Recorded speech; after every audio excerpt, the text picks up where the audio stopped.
What's up, everybody? Welcome back to the Fantasy Files Podcast, the podcast that wastes hours of your life that you will never get back.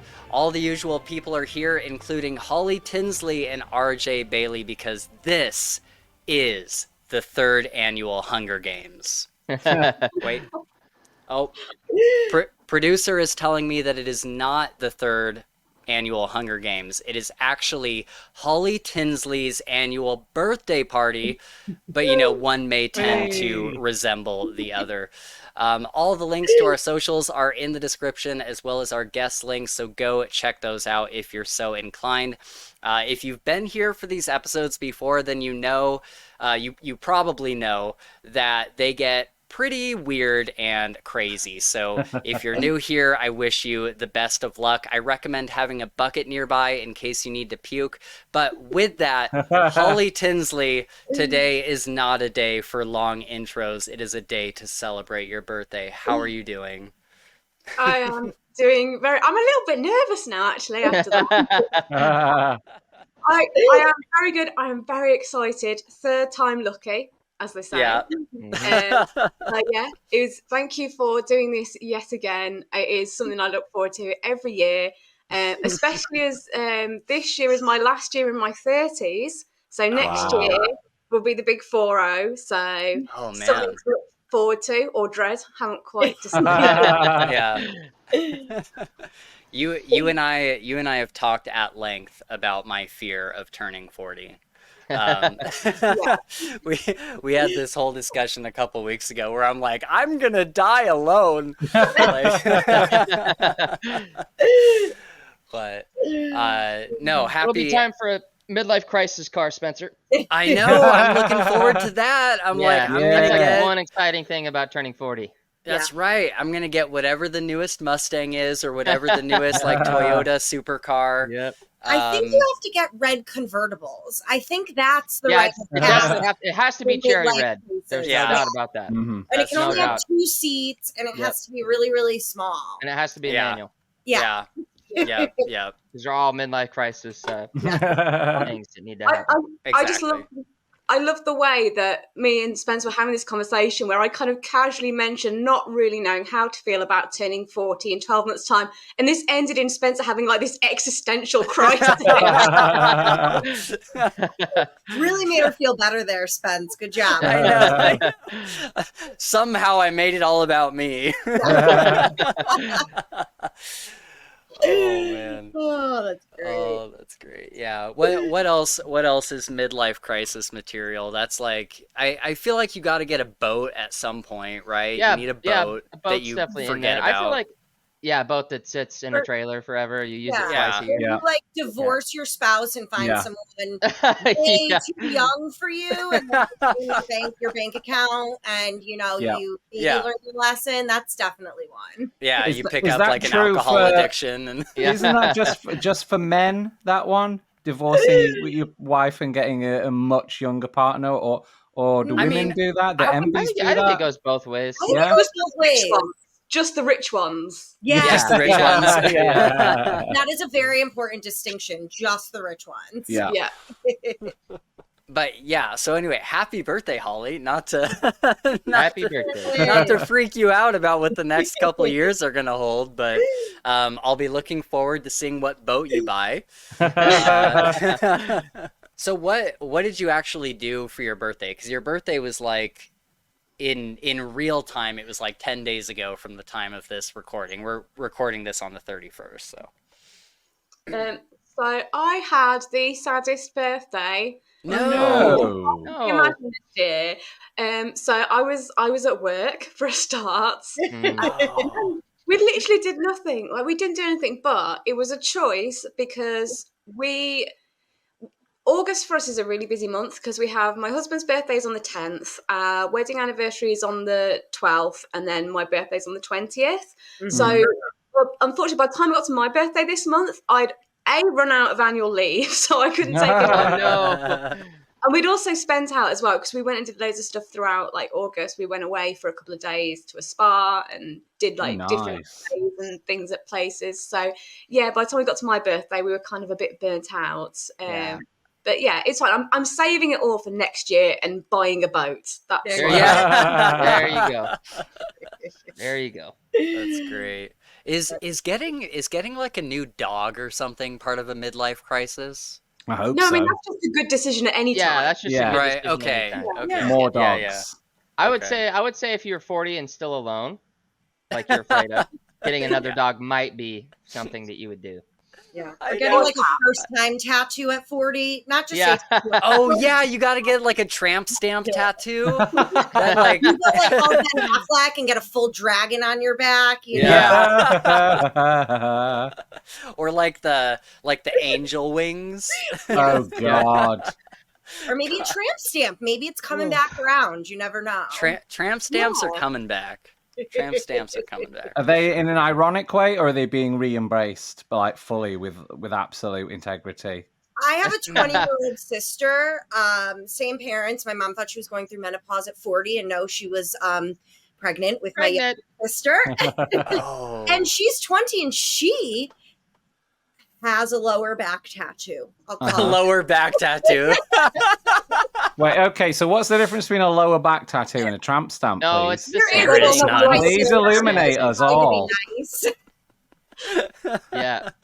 What is the lower back tattoo? Is it a Chinese character? Oh no, she was full like 90s, like tribal style. Right, okay. Oh, Yeah, tribal. So okay. double down on the cliche Double down. tattoos. Yes, I exactly. was trying to be nice because it's my sister, but no. Sure. Yeah, she went full 90s lower back tramp stamp tattoo. So That's great. Hey, I I don't applaud know it. anything about what the kids are doing these days. I base everything off of like what she's doing at 20, and she has one. So maybe they are.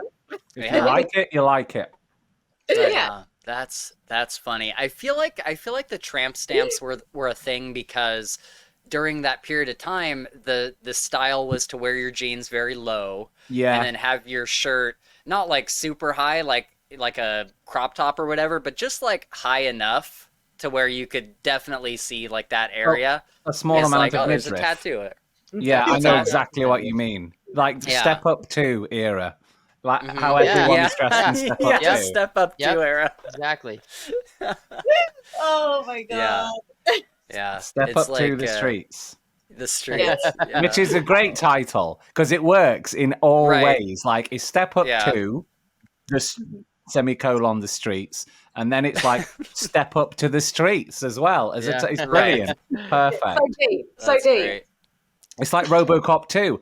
It's the second RoboCop, but they tried to make a new RoboCop, and in the movie that's called the RoboCop 2. It's deep, man. That's real. That's amazing. Oh, that's great. Or have you ever seen the guys on It's Always Sunny in Philadelphia do their version of Die Hard? I'm not sure the episode is available anymore because of something that they do in it, but there's like they do a full remake of Die Hard. It's really, really funny if you haven't seen it. I'll have to watch it. I'll have to check that out. I have I feel like I have like a love-hate relationship with Always Sunny. Like it I feel like there was really good episodes and then there was episodes that I just did not care at all. But like by far, I think the funniest episode, I can't remember any of the characters' names except for D. D is the blonde one, right? Stupid bird. Yeah. She her and the good-looking guy Dennis get like heavily addicted to cocaine for an episode. Or crack. Is it crack? That episode was so fucking funny. Oh my god. That's great. It's great. It was fantastic. Oh, okay, so we've introduced Holly. We also have RJ Bayley, and today is not your birthday, my friend. But I would still like to know how you're doing. Thank you. I'm doing all right, thank you. I'm doing okay. Been working today. I decided to do a little bit of extra work on an audio drama that I got commissioned to make.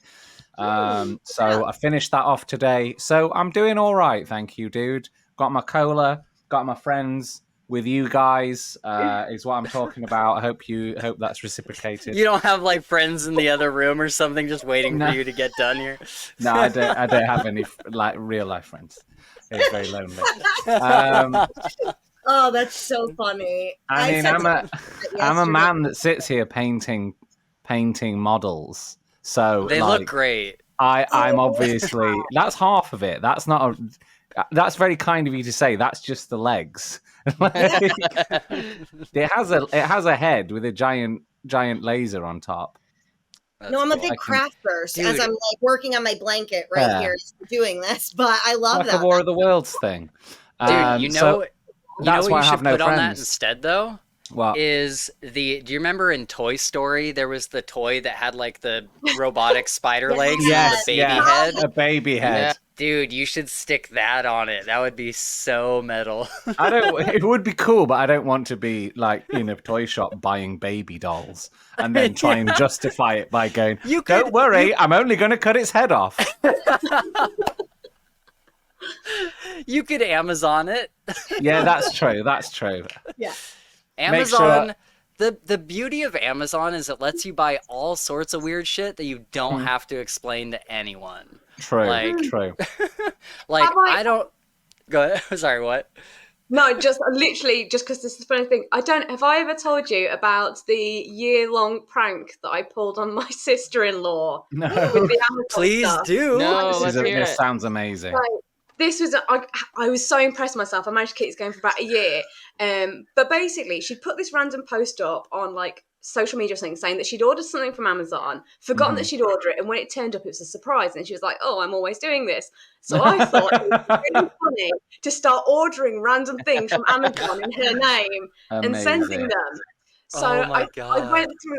I mean, I sent her like a catering pack full of I think it was like 200 soups. I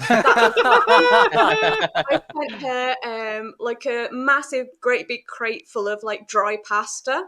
And every time I would slightly spell her name wrong, and she was just getting like angrier and angrier. I'm really sorry, but it was so funny at the time. It sounds amazing. So great. What would you put as like the return address, or did it just say Amazon? Yeah, no, it just says Amazon. Yeah. Wait, so what made you finally tell her? How did it come out, and how did she react? Or did she find you out? Because as hilarious as it was, it actually got to the point where she was genuinely a little bit concerned that she might not. Oh, okay, yeah, that's fair. Yeah, that's fair. Yeah. The best kind of prank. Did she at least find it funny? Did she at least laugh about it? Oh, good. Okay. That's so good. That's amazing. That's That is brilliant. amazing. How much did it cost you? Yeah. Probably a lot more than I should have paid for. Yeah. Every penny. Yeah. Did she send it back, or did she just have a house full of crap? She just had a house full of crap. Like, now.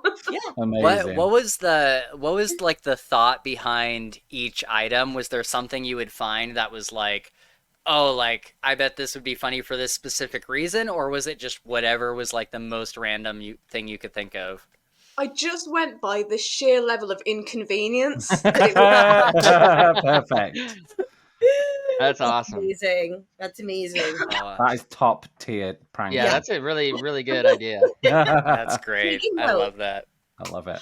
I'm going to start sending Spencer stuff with his name on it that insinuates him turning 40. Oh, that's brilliant. Just like I'm gonna order you like let's see, like hair dye or something. Yeah, hair dye or like hair restorer, men's performance pills or something. 40 birthday candles. Yeah. 40 birthday like candles. save this for when you turn 40. And they're all prank candles. They all stay lit and never turn. Oh my god, that's Throw hilarious. like a condolences card in there. Right. Yeah. So sorry for your loss. Yeah. There's just like a reservation for a casket. Like That's dark. Oh, that's just like a down payment. God. Oh my god, that'd be great. so funny. I'm gonna do it. Terrifying. I'm seriously gonna do it. That's great. You still got a couple did. years though, right? What's that? You still got a couple years though, right? A couple, yeah, a couple. All right. I have time.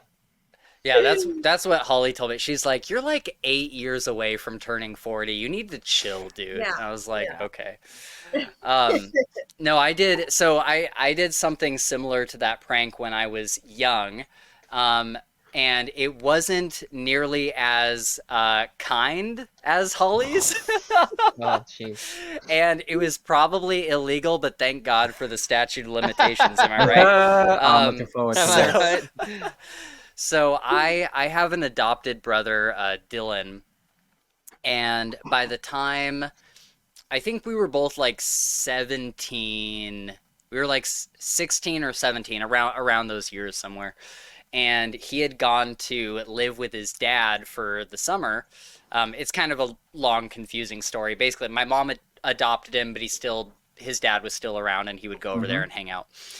So he was over there for the summer, and we kind of had like this really tight-knit friend group. It was like me, Dylan, Ben, and Andy, which were these two twins, and then this guy, Jake. And we all hung out all the time, and Dylan did something to really piss us off. I forget what it was. It was something that probably does not matter at all, but when you're a teenager, it feels like it does. And so we were all really, really upset with him. So I went over to Ben and Andy's house, and then Jake came by. And for an entire night, we dug through Craigslist, and we reached out to all these people giving away free stuff and selling stuff, and stupidly called them from my phone. and we're like, "Hey, my name's Dylan. I'm really interested in your ski-doo. Can you bring that by tomorrow at 11?" And we knew that he was going to be home the next day. Somehow we knew he was going to be home all day.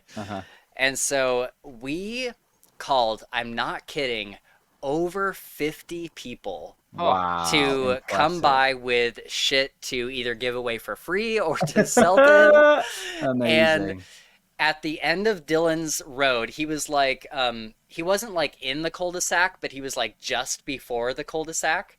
And in the cul-de-sac, there's like a little island with these like trees and stuff.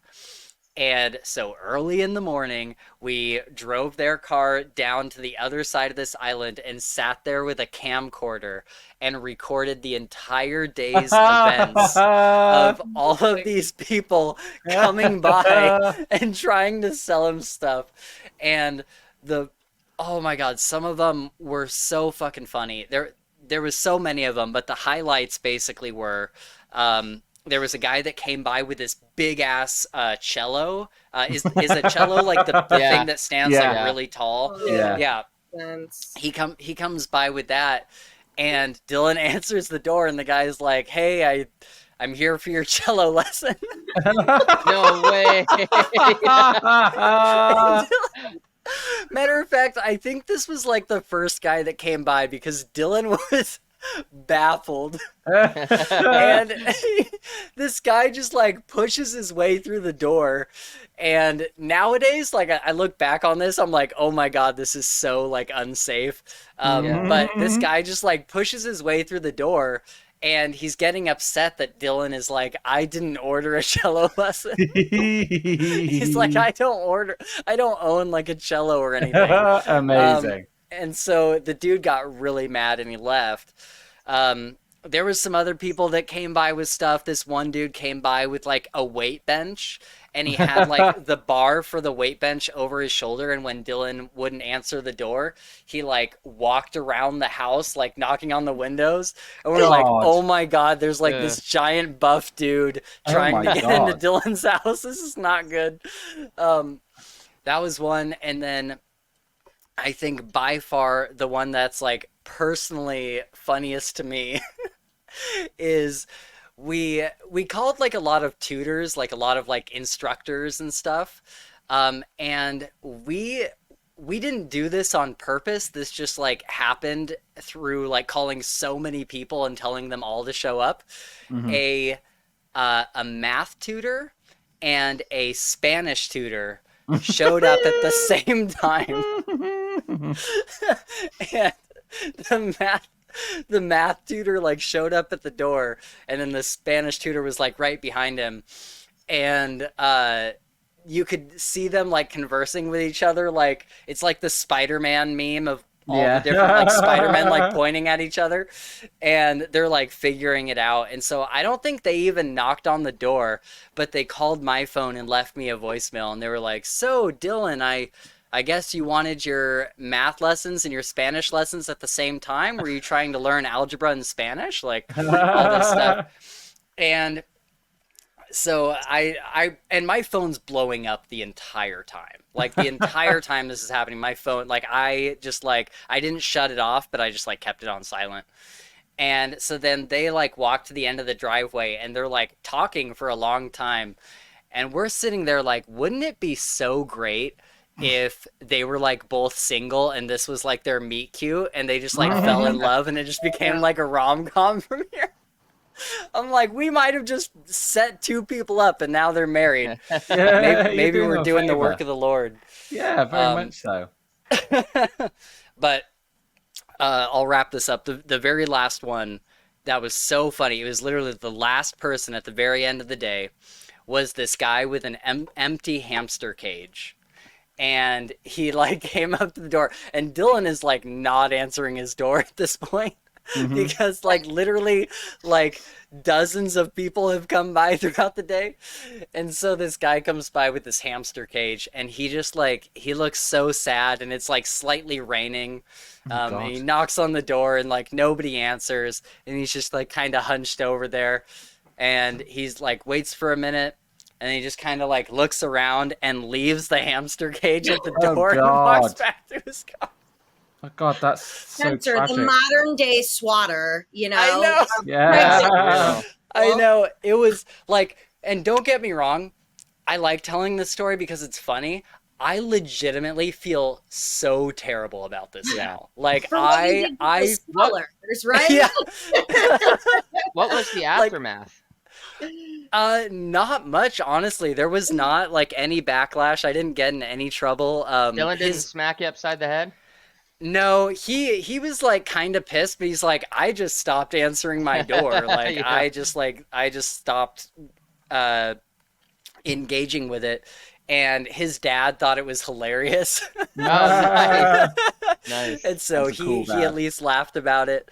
But yeah, it's one of those things where I'm like, it's a damn funny story, but you could not do that today. Like, nope. There's no way. Did you say you filmed this? Yeah, I filmed the whole thing. I wish tell me that footage exists still. Yeah. I'd have to dig through the stuff that's at my mom's house, because I remember it was like on a camcorder. Like it wasn't on like a phone back in the day. It was like an actual like camcorder. And so I'd have to dig through my stuff there to see if I could find it. But definitely filmed it. Definitely exists somewhere out there. It's a hell of a Patreon perk, that. Yeah. Oh, that would be brilliant. That would be great. So good. Oh, amazing. Yeah. All right. Well, we'll have to get into the cake thing in a bit, because I know Gabe has to leave in about 40 minutes if I'm doing my math right. Yeah. But before we do, there's a little bit of setup that goes along with that, and it's very weird, so I'm trying to push it out as long as we possibly can. Sam wanted to play Two Truths and a Lie. So did anyone come prepared for this? Obviously. Yes, okay. Of course. Yep. I was like Googling like fun games. Like, what are fun games you can play with people? And everything was a little too lighthearted, and I was like, I need something that like we can like laugh at, you know, like we can get a little crazy with. And I was like, it's very simple, but Two Truths and a Lie might be really, really fun for us to do. Yes, exactly. I love it, because Spencer messaged me and he was like, Sam wants to play Two Truths and a Lie. I was like, that's the first thing on my list. Nice. Like mine. Yeah. Oh, I love that. That's great. Should I start it off for us? Yeah. Sure. Okay. Number 1. I once fell asleep while driving on the highway. Number 2. I once almost blew my hand off with a firework. Ooh. And number 3, I once stuck a barrette in a light socket in my elementary school and electrocuted myself. Stuck a what? A barrette in the light socket in my elementary school. Like a hair clip. It's like a hair. Oh, hair right, clip, okay. metal hair clip. I feel like all of those could be true. Yeah. Yeah. Very trueable. What was the first one again? Fell asleep while driving. Mm. I'm gonna say it's the first one. I think that's the first one. Is the lie? Yeah. You're saying? Yeah. Go ahead, Holly. It's a lie. Do you know what? I'm inclined to agree with that because I just feel like the whole conversation we had the other day, I feel like you'd be a good driver. Mm-hmm. Like, Yeah. you give me good driver vibes. Yeah. Right, RJ? I'm trying to keep like a fully Yeah. straight face and not react in any way to anything. Right. So, RJ, My what's RJ's answer? I went with the horrific, dangerous driving must be the lie. Okay, yeah, I think I agree with all that because I don't think Sam gets tired easily. Yeah. For real. Yeah. Okay, go ahead, Sam. All right. okay. So the one that is the lie, it was not my story. It actually happened to my mother. So it is true. It's just not true to me. The barrette in the electrical socket is the lie. Oh, what? You fell asleep while driving? That's horrific. So when I was in college, I am from Connecticut and I was going to school in Rhode Island. And it was about an hour and a half from home to school. And I had this really great job at a restaurant here in Connecticut. So I would come home on the weekends and work Friday night, Saturday night, Sunday night, and go back to school Monday because I would make enough to last me, at least a week. And I'd overextended myself on a UFC fight weekend. And instead of going home to my parents' house to sleep, I was like, no, I can make it back to school. It's an hour and a half. Like, I'm fine. And I fell asleep on the highway driving. Yeah. Wow. So that is a true story. And I'm very lucky that I was spinning out and I woke up as it was happening and I auto corrected and was able to drive off the highway and park and then just fell asleep in my car. Oh, that's crazy. Yeah, but I did fall asleep once at the wheel, unfortunately. Wow. So don't do that, kids. Yeah. Go to sleep. I don't know. You live. You seem fine. I made it, luckily. Yeah. 100% of the people I know who did that lived with no consequences. So Yeah. Okay. So we were all wrong then. Yeah, everyone was wrong. Yeah. Wow. Okay. Okay. Who's next?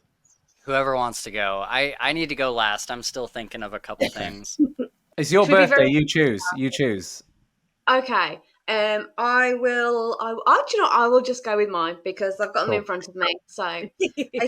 So my 3 facts are: I once convinced a bunch of American tourists in a hotel that I was a minor reality TV star. I once convinced a bunch of American tourists in a hotel that I was on The Voice. And the third one, I once convinced a bunch of American tourists in a hotel that I was an Olympic team coach. Oh, so you went okay. You went a different route than I was expecting. That's that means cool. 2 of those things are true, and both those Right. things are freaking awesome. Yeah. I didn't run around. One's Holly true, just one's fucks with American tourists a lot. I do, yeah. No, one of those is true. I did it the wrong way around. Oh, okay. Oh, okay. So, Alright. okay, Which one of them is true. One's true. Which one's true? Okay. Ooh. So we've got The Voice, Olympic coach, or minor reality TV star. I'm going back and forth between Olympic and reality star. I mean, those are the 2 I'm going back and forth between. I'm going minor reality TV star because Me too. Olympics is very recent, so you might just have that in your head as a lie. And Voice, they might have asked you to sing, and I don't know whether or not you can sing, but Yeah, but that might be very awkward for you. let's be honest. Mhm. I agree with RJ. So I'm going Yeah, I'm probably minor gonna third that. celebrity. Which one are you going with, RJ? I believe the truth is convincing them they're a minor reality TV star. Me too. Yeah. What about Yeah, you? because if you told them that you were an Olympic level archer, yeah. Well, he's a coach, so you're not Archer? doing the What's sport. the- You're like coaching the athletes. Yeah, you got to get the. Yeah, should I Yeah. play it? Is it You should play it. I think should it's play this one. Gabe, if you were any more on the mark, you'd be an Olympic level archer with an Accuracy International Arctic Warfare Magnum. That's like my favorite one. Yeah. I forgot Yeah, because about that. they would ask you they would look it up, I feel like. Well, they could I'm look gonna- anything up though. Minor TV reality star. Yeah. I'm gonna go with The Voice because you could have been like a contestant True. in like the whatever it's called. Like the early stages, like the audition Mhm. ones, Yeah. like Backpack Guy from American Idol. Hmm. Yeah. Backpack guy. Okay, I'll go with The Voice just to be different. And what did you say, Gabe? I agreed with RJ and Sam. I think it's the minor reality TV show star, Okay. minor reality famous person. Okay, so the truth is that I once convinced a bunch of American tourists in a hotel that I was an Olympic team coach. Oh Whoa! my God. Nice, Whoa. nice. Wait, what That's sport? crazy. What sport? Explain yourself. Yes. Okay, so this is how the story goes. So I was in this hotel and I was there for work and I was on a business coaching training program. So I was waiting for the elevator and this group of tourists came out and it was literally at the time that the London Olympics was taking place. And I stood there and I got this folder with me and it said coaching program on it. So they just kind of came around like, "Oh, are you part of the Olympics?" I was like, absolutely I am. Yes. We all got into this elevator together and we kind of started going down and they started talking to me about the Olympics and it became very apparent very quickly that I have no clue about any sport. So I was desperately trying, and I think I went with cycling because I have a vague idea of how bikes work. They were asking me questions all the way down this elevator ride, and then like we walked out and we were all getting like Ubers and things like that to various places, and they were like so friendly, and they were like, oh my, they were like wishing me luck, and like, so it's like, Oh my God. we said Amazing. hi, and I was just like, yeah. Honestly, I think if it had been in the hotel bar or something like that, I wouldn't have been able to keep it going. But the fact that Yeah. it was like literally Yeah. from the elevator to the door, it was Right. like just Yeah. made it. That's Amazing. amazing. That's brilliant. Amazing. That's awesome. I love that. All right, RJ. Okay. Two of these are true and one is a lie. So number one, in 2017, I won the UK Warhammer 40,000 championships while increasingly drunk and making quite a fool of myself as it progressed. Number two, I was chased once through the wilderness by a rhinoceros while holding a tin cup of rosé. I did not spill a drop. And number three, I have done the world's highest single drop abseil, which was also down a waterfall. I destroyed my boots while doing so and then attempted to take them back to the little shop at the end. Wait, Because what's they an are broken. abseil? An abseil's when you like go down a wall like with a rope descending. Oh, okay. Oh, And you're like bouncing along down the wall. So those are Okay. my three things. One of them is a lie. Okay, the rhino one is 100% true. 100%. Why do you think that? Do you know what I'm going to say? I'm going to say the Warhammer one is the lie. Ooh. Yeah, I'm kind of thinking like maybe. Yeah, that's tough. That's tough. Where was the rhinoceros? It was in South Africa, where I lived for a little time. Oh, jeez. Dang. It wasn't like in like Yorkshire. Yeah. Wasn't on the Yorkshire That would make the moors. story so much better if it was. Yeah. It was in the Peak District and got caught short by a rhino. All right, I'm gonna be different and say the abseil. I'm gonna go with rhino.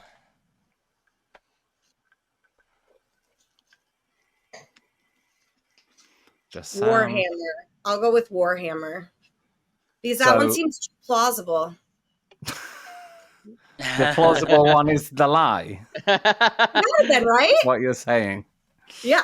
Okay. It seems like the one you would put in there because they'd be like, oh no, that sounds like it could be true. You know what I mean? Like, But winning it while drunk. A very complex game while drunk, which goes on for hours.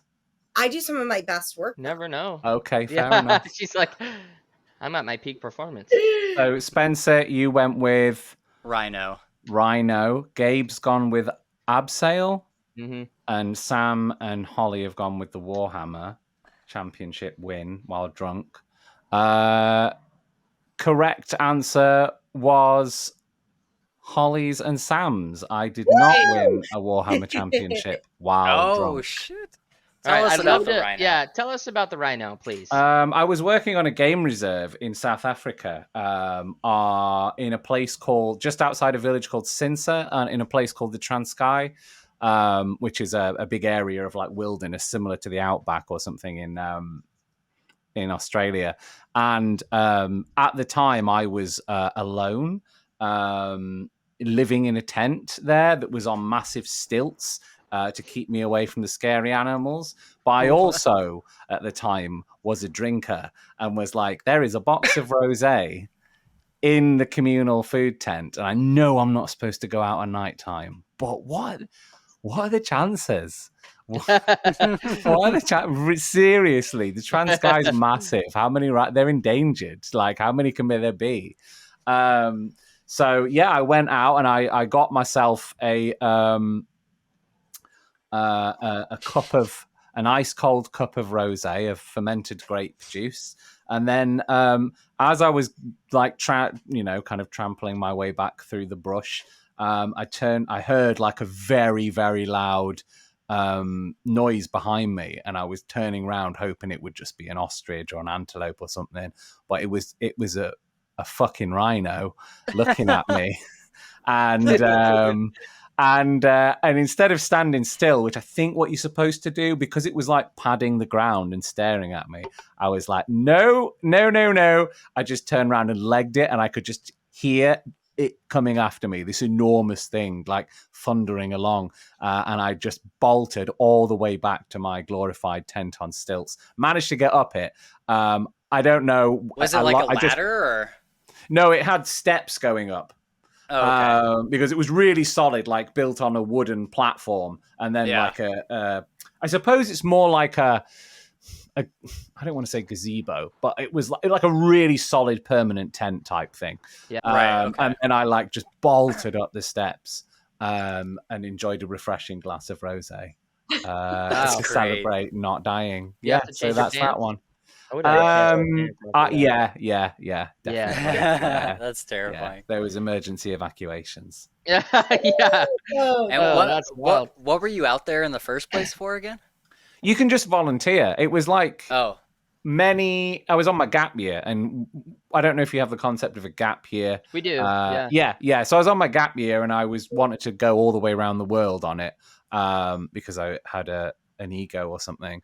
And one of the things was you can volunteer on a game reserve, and they'll just feed you and put you up and water you and you give you accommodation, and you can just volunteer your time to live there for a while and help with all the animals. And I like animals. I like wild animals. I like rhinos less now, but still fond of them. So yeah, that's how that came about. No one. I didn't tell the park rangers. They get rid of me straight away. Yeah, it was in 2008 that actually. Bloody hell.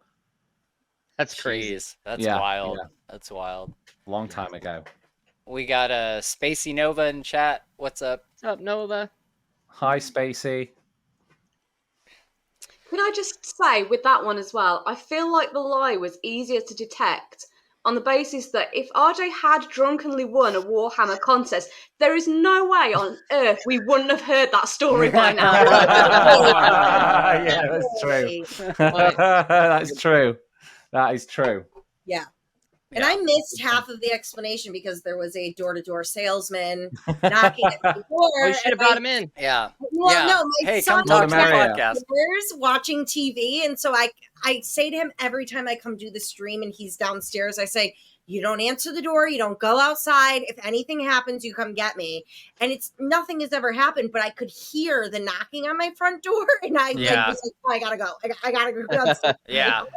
The next time that happens, tell them, hey, I have an opportunity of a lifetime for you. Yeah, for real. You can get in front of the camera You want to make and it tell over 1,000 subscribers about your product. Free advertising. Yeah, free marketing. That's true. Oh, that's great. That's great. Oh, but yeah, man. it sounded too plausible. I was like, I feel like we would know this if he won the Warhammer thing. I feel like we'd know. Yeah. Especially because we talked about Warhammer on the last stream. Because Yeah. I loved the time. Right. It would have come up. But I'm also surprised. I'm also surprised him running away from a fucking rhino hasn't come up. So I don't know. Well, that was like, how old? 2008 is a very long time ago, to be fair. Yeah. Very, From very what long I've time known ago. about you from this stream and the last one, it did not surprise me, the rhino thing. I was like, no, that's Sure. Yeah. That's After okay. 2 streams together. Yeah. That could have definitely happened. You have a certain vibe about you for sure. Thanks. All right, Gabe's up. All right. Mine are a little less intense than all that. So, my first one is I'm related to a U.S. president. My second one is I've eaten Rocky Mountain oysters. And my third one is I am immensely afraid of spiders. Okay, so Holly and RJ, do you know what Rocky Mountain oysters are? Yeah. Oh, Okay. Yeah. No. They're bull testicles fried up. Oh, why? Why? Is that just a delicacy? Yeah, Sorry. yeah. Getting distracted. Okay, so What was the first one? testicles. I am and related to a spiders. U.S. president. Okay. Is this 2 truths and a lie? So one is a lie. Yeah, one's a lie. Okay. Nova says, "Happy birthday, Holly." I I'm think. gonna go with the president. I'm gonna go with the president. For some reason, I do recall you being afraid of spiders, so I think that's true. So I am going to go with the bull bollocks. Bull bollocks. I don't know. You're from like the middle. Yeah, of I'm thinking like America, where in America? and I feel like you would have eaten Rocky Mountain oysters. Yeah. Yeah. I think purely based on location, I'm going to go with the president. One is the lie. Yeah. Spencer? I think Leah is afraid of spiders and you kill them. So I'm going to go with the spider. Ooh, insider knowledge. Okay, that's fair. All right, you guys ready? Uh-huh. Yes. The one lie is I'm afraid of spiders. Spencer. Oh. And whoever else said that. Let's go. So what president? Herbert Hoover. Wow, how? Amazing. My grandma once brought me the paperwork and the tree and stuff. He's a distant relative, but technically I am blood relation. Yeah. Wow. That's amazing. Yeah. Yeah, that's I really cool. love how RJ immediately wants to dive into the president side Yeah. of the question. Yeah. Side. Yeah.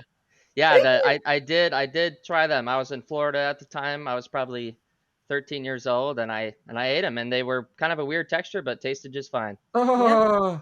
Yep. How are they served? I think the way I ate them was like deep fried and something else. Yeah, with they'd a bunch have of to be breading deep and- fried, right? Have you Yeah, ever had like fried sounds- mozzarella sticks, RJ? Yeah. Oh, no. Imagine full testicle versions of that. Yeah, I mean it's like I would say. Are you saying bull testicles are like long, tubular? No, but like No. they're deep. They have to be deep fried and breaded. They have to. Right, yeah. Yeah. You can't have them like beef tartare. No. No. Not sous vide, none of that. Okay, not blue. Yeah, you don't want to eat a raw bull testicle. That's terrible. Ugh. I don't know. I mean, I'm sure a lot of, in this day and age, a lot of online internet personalities probably will say that's going to give you super alpha male strength. Right. Yeah. Oh yeah. Well, that's like where it started. It was like a superstition thing back in the day. Really? I think. Yeah, I'm pretty sure that's why they did it. People are stupid. See, this could be an idea. True. This could be an idea for next year, because this is one thing we've never done before. Is we've never done like weird food tasting. Ooh. That would be cool. We could do like a Fear Factor birthday. I would be down for that. Live, or just talk about the weird foods we've eaten, or eat No, we'd them have to do it live. Oh, We'd have to do it live. Yeah. Okay. That would be As awesome. long as it's gluten free, I can do it. She's like, I'll eat anything if it's gluten free. I'll eat anything. Okay. So my two truths and a lie are, one, I grew up when I was very young. I grew up with 5 cats in the house. Cute. 2, I've been to Disneyland at least 12 times. 3, I've been in a high-speed chase with the police and gotten away. All right, remind me of the first one more time. The first one was that when I was young, I grew up with 5 cats in the house. Okay. Yeah, that's gonna be my lie. I think the lie is Disneyland one, because that is expensive. I'm gonna say Disney too. I think the 12 was too specific in a way. Wait, no, maybe that makes me think it's real. The cats. I'm gonna go with the cats. Changing it up. Cats. Holly? Yeah, I'm going cats. Okay. No, but what do you guess? Do you have a guess for this? Holly, I have to say I love that we've been on the same page with all of our guesses so far. Yeah. I'm trying to be as logical as I can about this. Same. I feel like for Disney, you need to be one of them mad Disney people to go 12 times. Whose entire decor and stuff is just all and Disney they're called stuff. Disney adults, so I feel like we'd know if you went to Disney. But see, I feel like Disney is different for Americans than it is for people in Europe. Because like for people in like the UK, going to Disney is a big deal. For people in America, going to Disney is like us going to like Drayton Manor or something. Oh, really? Yeah, it's just like going to the theme park for a day. Have you ever lived in Florida, Spencer? No. Ooh, 12 I just know that like your mom, you had a lot of adopted kids with you, like in and out, I think, right? Growing up. Mm-hmm. So that's what makes me think the Disneyland thing is true. Oh, yeah. That's good. I like the logic. I'm not going to change my mind. I'm going to stick with Disney just for the hell of it. Okay. The lie is the cats. Yay! Yep. My mom took me to Disneyland every single year until I was about 12 or 13. That's awesome. That is awesome. I know I've been there at least 12 times, but there might have been like another year or two that we went. Mm-hmm. I did not get any adopted siblings until I was like 14. Oh, so that was all before that. Yeah. Gotcha. You just had an awesome mom. Right. Yeah. She's very much like a Disney adult. It drives me insane. But is she playing Disney Dreamlight Valley like I got Gabe's mom into? No, I should tell her about it though. I'm sure she'd love it. Yeah. She would really thank you for that bit of info, Spencer, I think. So. All right, let's hear the high-speed chase. Okay, wait, what was the other one? I explained the Disneyland. The high-speed chase was when I was young, like 16, 17, 18, I used to street race sports cars. I had a very fast car, Toyota MR2, And yeah, we would street race for small amounts of money. It was never anything crazy. It's nothing at all like you would see in like a movie or anything. But it was just a group of us that would street race and bet on it. And one time we were going down the freeway and the cops got behind us and they threw on their lights and they're flying. There was 4 of us and 2 of them. And I just got like super lucky. The other guys got pulled over. I got very, very, very lucky. I just like broke away pretty early and I got off an off ramp and kind of zigzagged my way through the city and got away just fine. Yeah. Wow. It's a good job you have the statute of limitations in America. I know. Because over here, you'd still be wanted for that. Right, yeah. They would still arrest you. You and my husband would get along famously. Really? He did the same thing growing up in Philadelphia. He would go to all the street races and he'd tell me these stories that sounded very similar to the Fast and Furious, like street race movies of the early season. So I was kind of skeptical at all times, like, oh, okay, yeah, you did that, you know? Right. Yeah. But yeah, he loves all that, cars, street racing, everything. So that's funny. Yeah, I've kind of learned over the years not to like discount people's stories about racing and stuff because there's definitely times where I've been like, that's bullshit.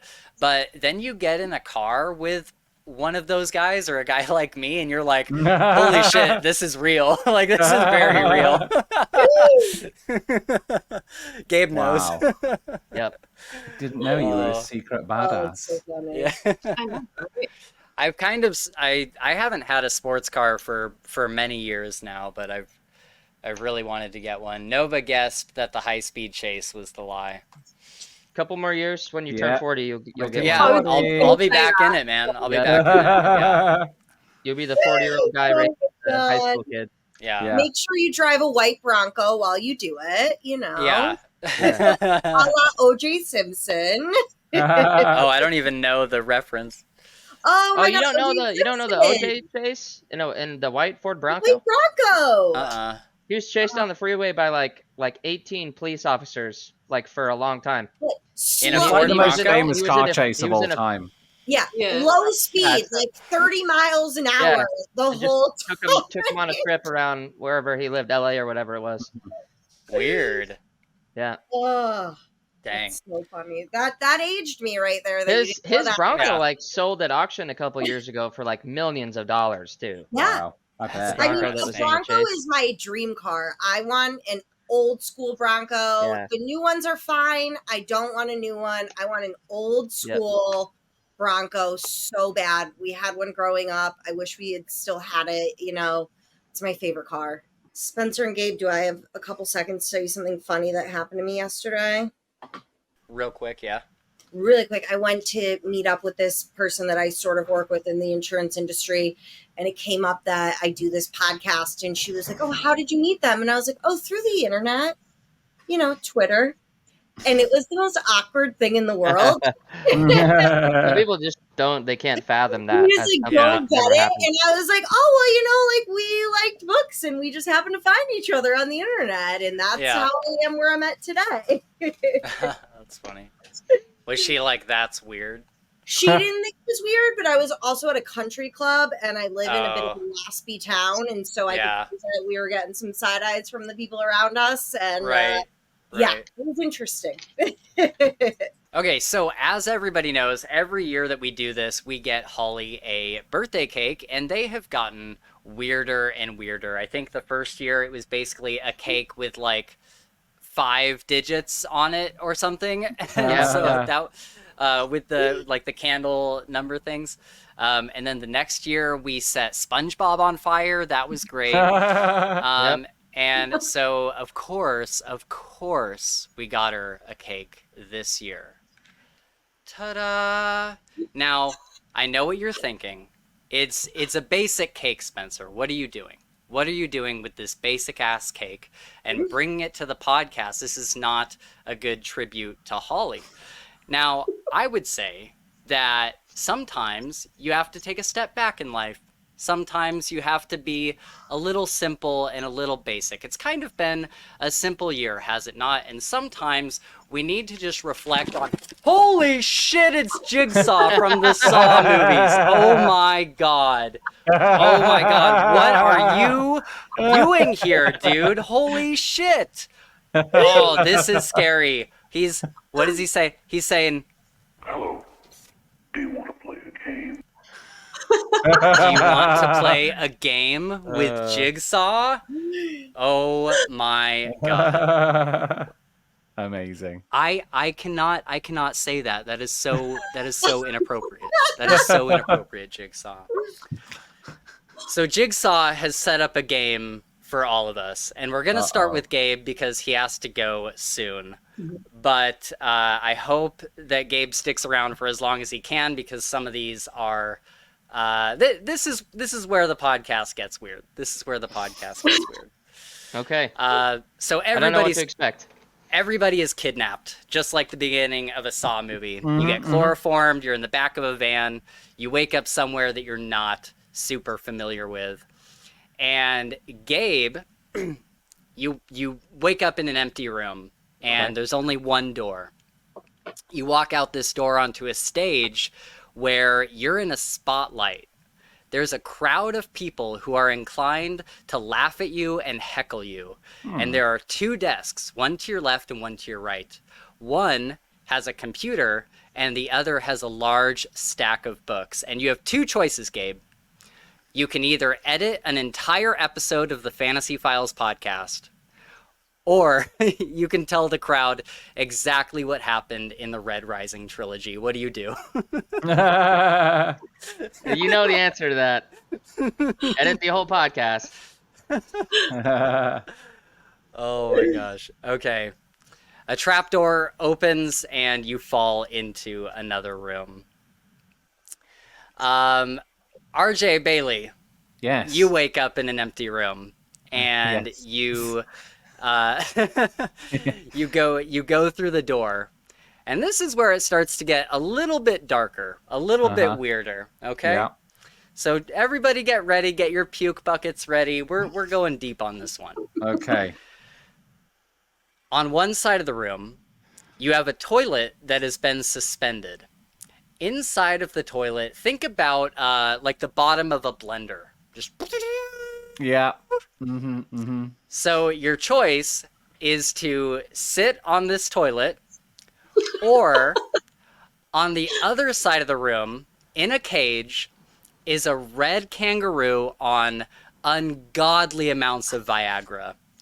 And you have to spend 15 minutes in the cage with this kangaroo. Jesus Christ. And I've got to stick my hand in the toilet with a blender. You gotta sit on that toilet. You gotta sit on it. You gotta sit on it. Even Well, worse. These seem like the same outcome. This seems like it will have the same physical effect upon me. Will it be I will say, I have decided ahead of times what traps will kill you and what will not. Okay. So I'll be honest with you. I'd go with the kangaroo. Yep. Because I feel like I'm definitely getting damage done on that if I've got to sit on it. Whereas there is a chance of defending myself. Like kangaroos are monsters, but there is a chance I will defend myself. Sure. I feel like we need clarification here on the toilet. How far down is the blender blades? They are right there. Okay, so you couldn't go with like a Silence of the Lambs style situation. Like you couldn't do like a tuck and sit. Nope. No. Okay. If you sit on that I hadn't toilet, even thought about my front genitals. Yeah. Because they are lower and they go in first. At least you have I'd definitely say the kangaroo then. Yeah. Definitely say. Now I've considered all of my lower anatomy and how gravity affects it all. I would definitely say the kangaroo. That's fair. That's very fair, RJ. The kangaroo does kill you. And for God's sake. I had to Google this, so thank you for that. A red kangaroo's penis is 13.5 inches long and 10 inches wide. Oh my God! How is it 10 inches wide? Wide? Like in circumference? Like the girth? Yeah, the girth. Wow. I bet that toilet's looking pretty good now. That's right, yeah. Oh my God. I just thought it was like a normal kangaroo dick. No. Normal kangaroo dick. Yeah, I mean, that would have been fine. Now, hang on. Jigsaw's telling me something. Yeah. He is a kind and benevolent God. Yeah. He has given you the chance to rewind time and go back to your original choice. However, there is now a third option. Jesus Christ. As you enter this room, you see the toilet bowl of death and amputation, and you see the kangaroo. In the back of the room is something that looks like a telephone booth, and it's covered with a cloth. Now, for this exercise, we'll have to pretend that you're a normal person, I mean American, and when you go back to it, or actually I should say, do you want to pull the cloth off? If you do, you have to commit to this decision. I mean, yeah, of course. It's Chekhov's cloth. You go back to this thing that looks like a telephone booth. You pull down the blanket or the whatever's covering it, and you see that it is a American voting booth. You go inside and you grab the pen and you set the ballot in front of you, and you realize that the only option you can possibly fill in is Donald Trump.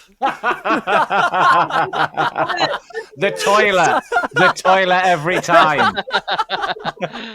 The bot shreds that anus. I don't care. Such a good Destroy response. that buttock. Oh, okay. So you survive. You vote for Donald Trump, but you survive. Oh God. And you go on to the next room. So then we, as the movie continues, we see Holly wake up in this vacant room with the door at the end of the hallway. She goes to the end of it and opens it up to find fire, lots of fire. And on top of this fire is Nicolas Cage, ironically enough, hanging in a cage above the fire. And every minute, the cage drops lower and lower, sinking him into the fire. He is screaming, pleading for you to help him. In order to save him, you either need to, you have three options. You either need to work at a telemarketer center for 5 years or write smutty fantasy romance for 5 years at the same pace as Brandon Sanderson. Your third option is to fight either Tom Cruise, Keanu Reeves, or Jack Nicholson. Ooh. Oh my God, I could take Tom Cruise. No problem. Yeah? Decision. Okay. Well, Tom Cruise is a very talkative man. You don't actually end up fighting, but he does convince you to join Scientology. But It takes so long, though, that Nicolas Cage isn't dead, but he's very badly burnt. No. His legs are basically gone, but he does survive. He's in a wheelchair the rest of his life, but he does survive. Tom Cruise helps you pull him down. You guys save Nick Cage. Hooray. that's good. Hooray. I feel like I got off a lot lighter than RJ did. Yeah, honestly, like, I was not expecting you to pick Tom Cruise. I had, like, other things that could happen for the other stuff. Surely, but, with I'm also thinking, like, with the smut, surely that's lucrative. That's just being forced to make loads of money. But I know Holly, and I know it would destroy her soul. Fair enough. Yeah, I also feel like being friends with Tom Cruise could be lucrative as well. Yeah. True. Right. Yep. Yeah, or that's deadly, true. if you believe the Scientology rumors. Right, Yeah. yeah. Oh, so then we have Sam. You wake up in the vacant room, you see the same door that everybody else has. You're thinking, what's on the other side of this thing? What could be worse than a kangaroo on Viagra?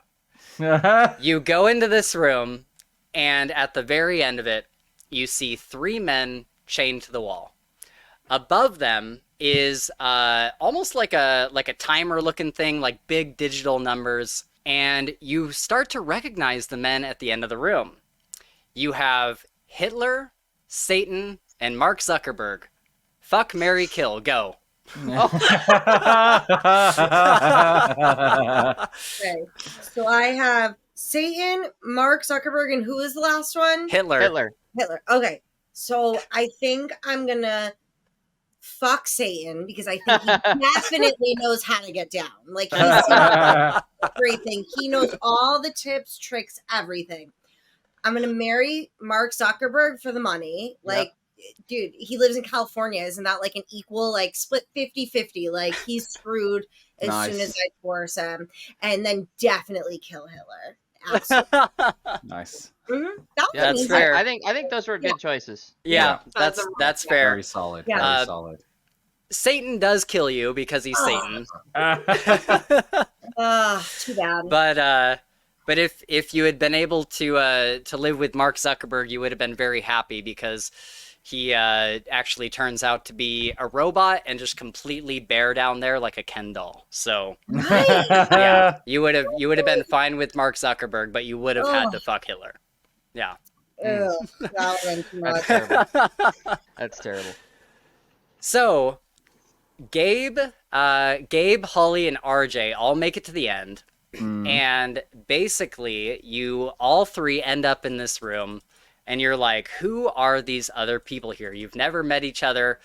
You're all confused, and there's one more door in front of you. You go through it, and there is a door at the end of this room with an equal number of keys to how many survivors are left. So there's 3 keyholes, and then Jigsaw here reveals that each of you have been implanted with a key behind your eye socket, and you must dig it out in order to fit your key into the lock. However, you have another option. There is also a pit of snakes that has identical keys buried at the bottom of it. What do you do? What kind of snakes? Venomous snakes. Oh, Jesus. I'm kind of glad I But died. if you did it fast enough, you might be able to get help. Yeah, I'd probably have RJ dig my eye out for me. How riled up are these snakes? Oh, they're pissed. Yeah, so it's not like I could just go in softly and not piss them off. And you might be able to avoid a lot of them, but you're gonna get bit for sure. Shit. Yeah, what and the level thing of about- toxic? I mean, that seems like certain death. If these are like black mambas or whatever, like It's this certain just death. seems I would- like instant death. RJ, I don't know shit about snakes. They're venomous snakes. Okay. Just trying to like work out if these are like one Sure. bite and you're dead snakes. You could... yeah, I'd dig my eyeball out if they're one bite and you're dead snakes. Okay. Or I'd ask Gabe to do it in a 2-way. Yeah, like, yeah. You guys help each other. Just dig the other person's eye out. Okay. Yep, because you can live with one eye, no problem. You can get used to that. I get Sure. a glass eye. Yeah. Glass eye, Okay. exactly. Wait, so let me get this right. So we each have a key behind our eyeball, Yeah. which will unlock the door for us to get out. Right. But Okay, easy. if you don't want to dig your eye out, there is also the same key in the pit of snakes. Wait a second. We only need one key, so why are we You all only digging need- our eyeballs out? No, That's you what I'm can't saying. still You have the have choice it. between the No, two no. things. Oh, I thought you said we I'm needed all 3 keys. now. So there's 3 of you. All of Yeah. you need a key. There's a Okay. key behind each of your eyeballs, and there's 3 keys in the pit of snakes. You can either get the key from your eyeball, or you can get it from the snake pit. But we need 3 keys. You need 3 keys total. Okay, so to get 3 keys, I'm pushing pushing Gabe and RJ into the snakes. Thank you so I'm much. killing them immediately, and then once they're dead, I'll dig out the keys from their eyeballs, And then while the snakes are distracted killing them, I'll grab my other key from the snake pit, and then I'll survive, keep both my eyes, and those two are just dead at this point. Sorry, but you guys fucked up. Yeah, that makes sense. I mean, yeah, I can't argue with that. That's cold. Yeah, that's cold but efficient. Cold but efficient. Yeah. Jigsaw approves. Yeah. Jigsaw approves. All right, so Gabe and RJ are dead. Holly, you go outside the room. You're like, finally, freedom. I'm going to be out of here. You go outside this room and you see a camera crew. And as you walk out, the camera crew parts and it's Ashton Kutcher.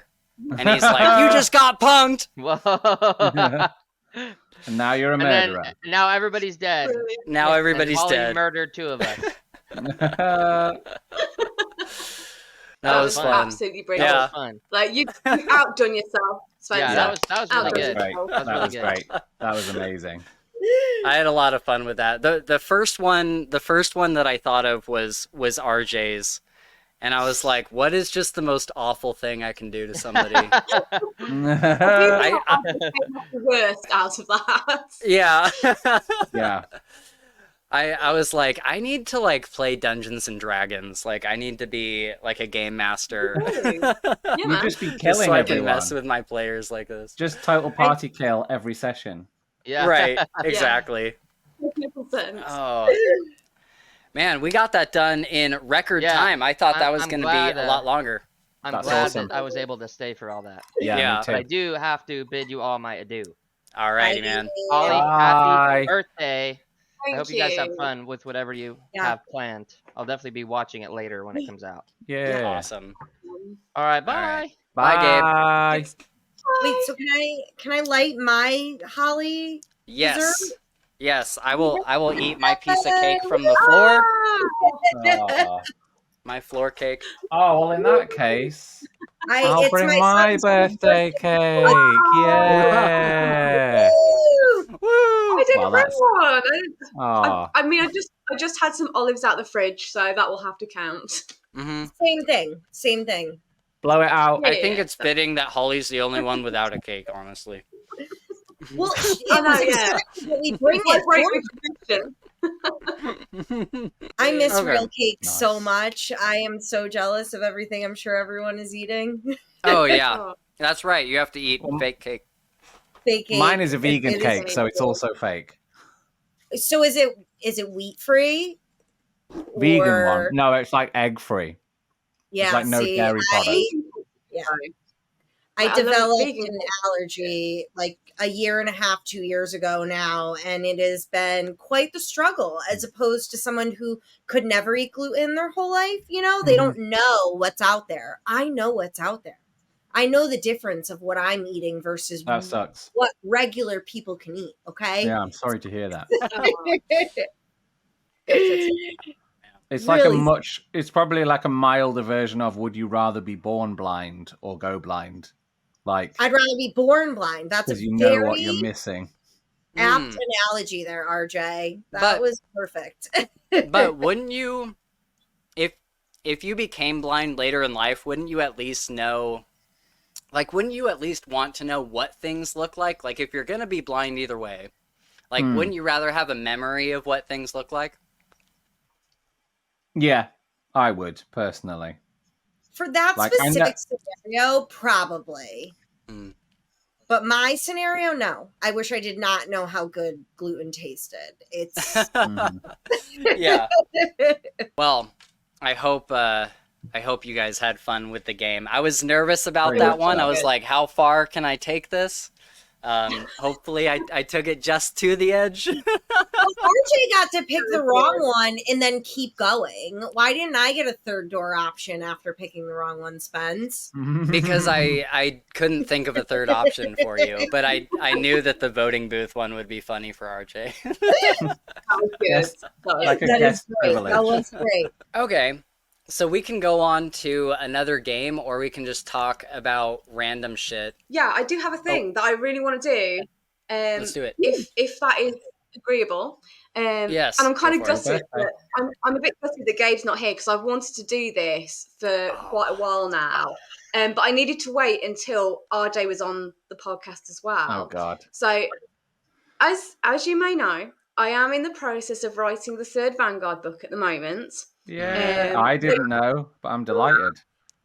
Well, you do know now, which will likely be the final one in the series. So Boo. I would like to officially start on this podcast the Vanguard Deadpool. Obviously, I don't know. Like, I don't think Sam's read them yet, but obviously, you can just kind of guess based on what the others say. For all the characters, I want to know who you think will survive and who will die, and there will genuinely be a prize for whoever gets the most right when the third book comes out. I was gonna say spoilers. Okay. Is book 3 the final one, or are you doing 4? Well, it's either going to be 3 or 4, but it's more likely going to be 3, but a longer one than the first 2. So I'm probably going to combine them and bring them both out at the same time. So it will be whatever comes out next will be the final one. So okay, so we're guessing the final death tally. Okay, so I have a list of characters, and you have to tell me whether you think they're going to survive or whether you think they're going to die. Okay. Not Vanguard. So, I was going to say, first one is Vanguard. Is Vanguard going to live or is he going to die? Die. Yeah. I'm going to be contrarian and say live. It's that kind of book. Okay. Yeah.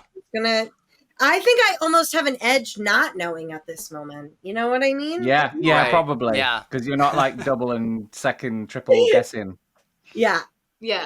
I'm going to have to send these to Gabe afterwards and get his guesses as well, just so that, it's all fair and equal. Okay, so RJ and Spence, you're both saying die. Yeah. Yeah. Yeah. Okay, cool. All right. Sadly. And I'll cry. Next one, Kosick.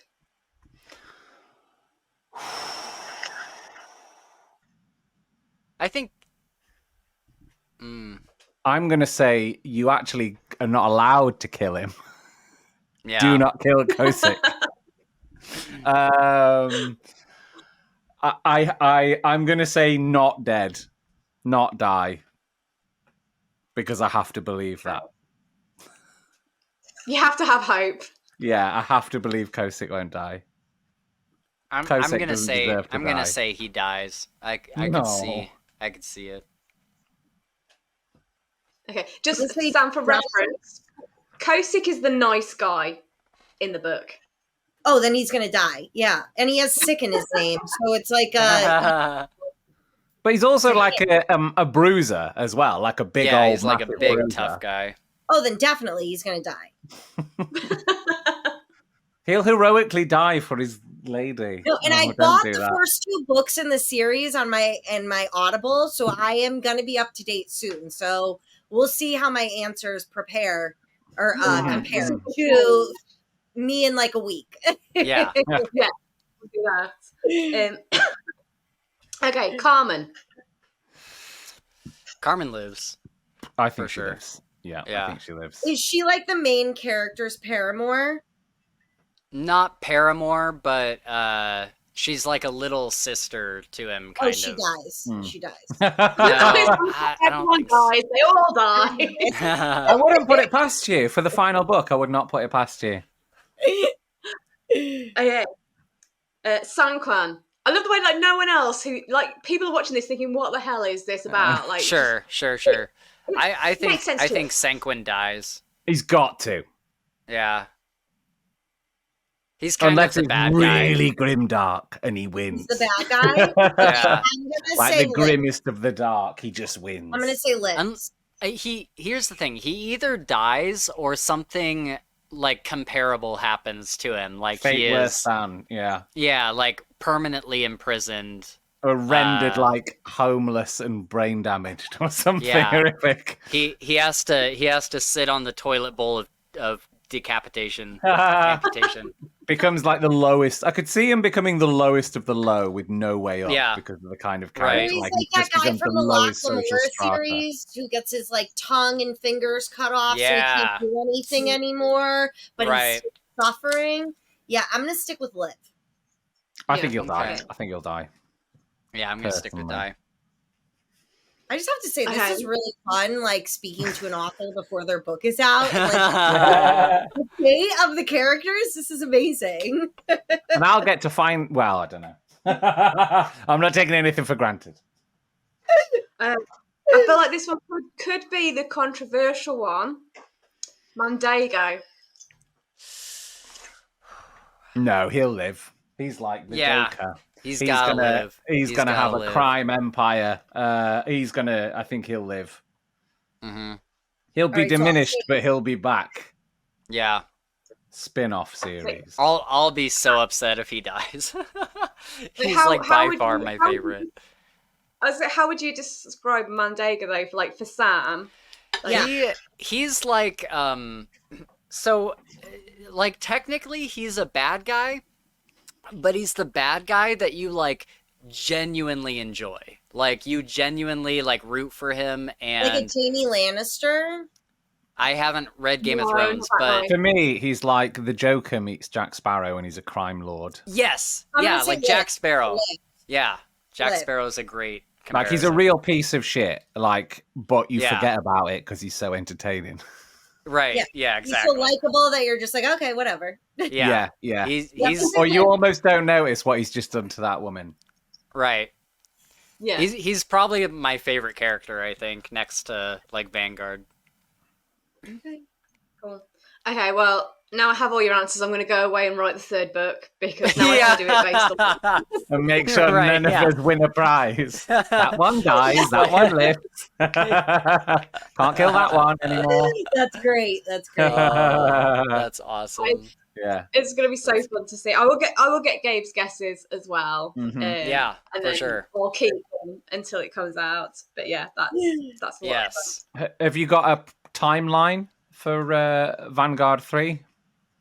No, not at the moment. I keep putting timelines on myself, but then missing them. It's just got to the point where I'm like, there's no point. I'm just gonna. It will just get there when it gets there. So it's a slow process.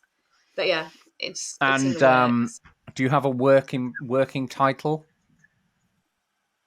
I do, but I'm not going to share it. They're always such good titles as well.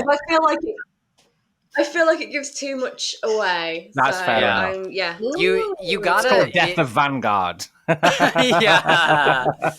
It's when everybody dies. You have to find a title that allows you to hashtag it. Like the hand that cast the bone, hand boner. That was a great hashtag. Hand boner.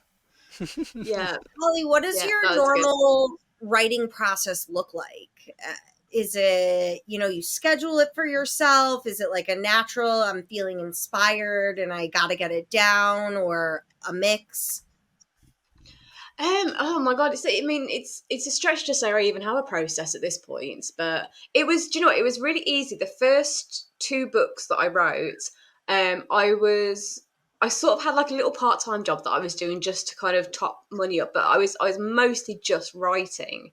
And then by the time I got to about halfway through the second book, I'd started my own business, and I'd gone from like writing just books to writing for a living all the time.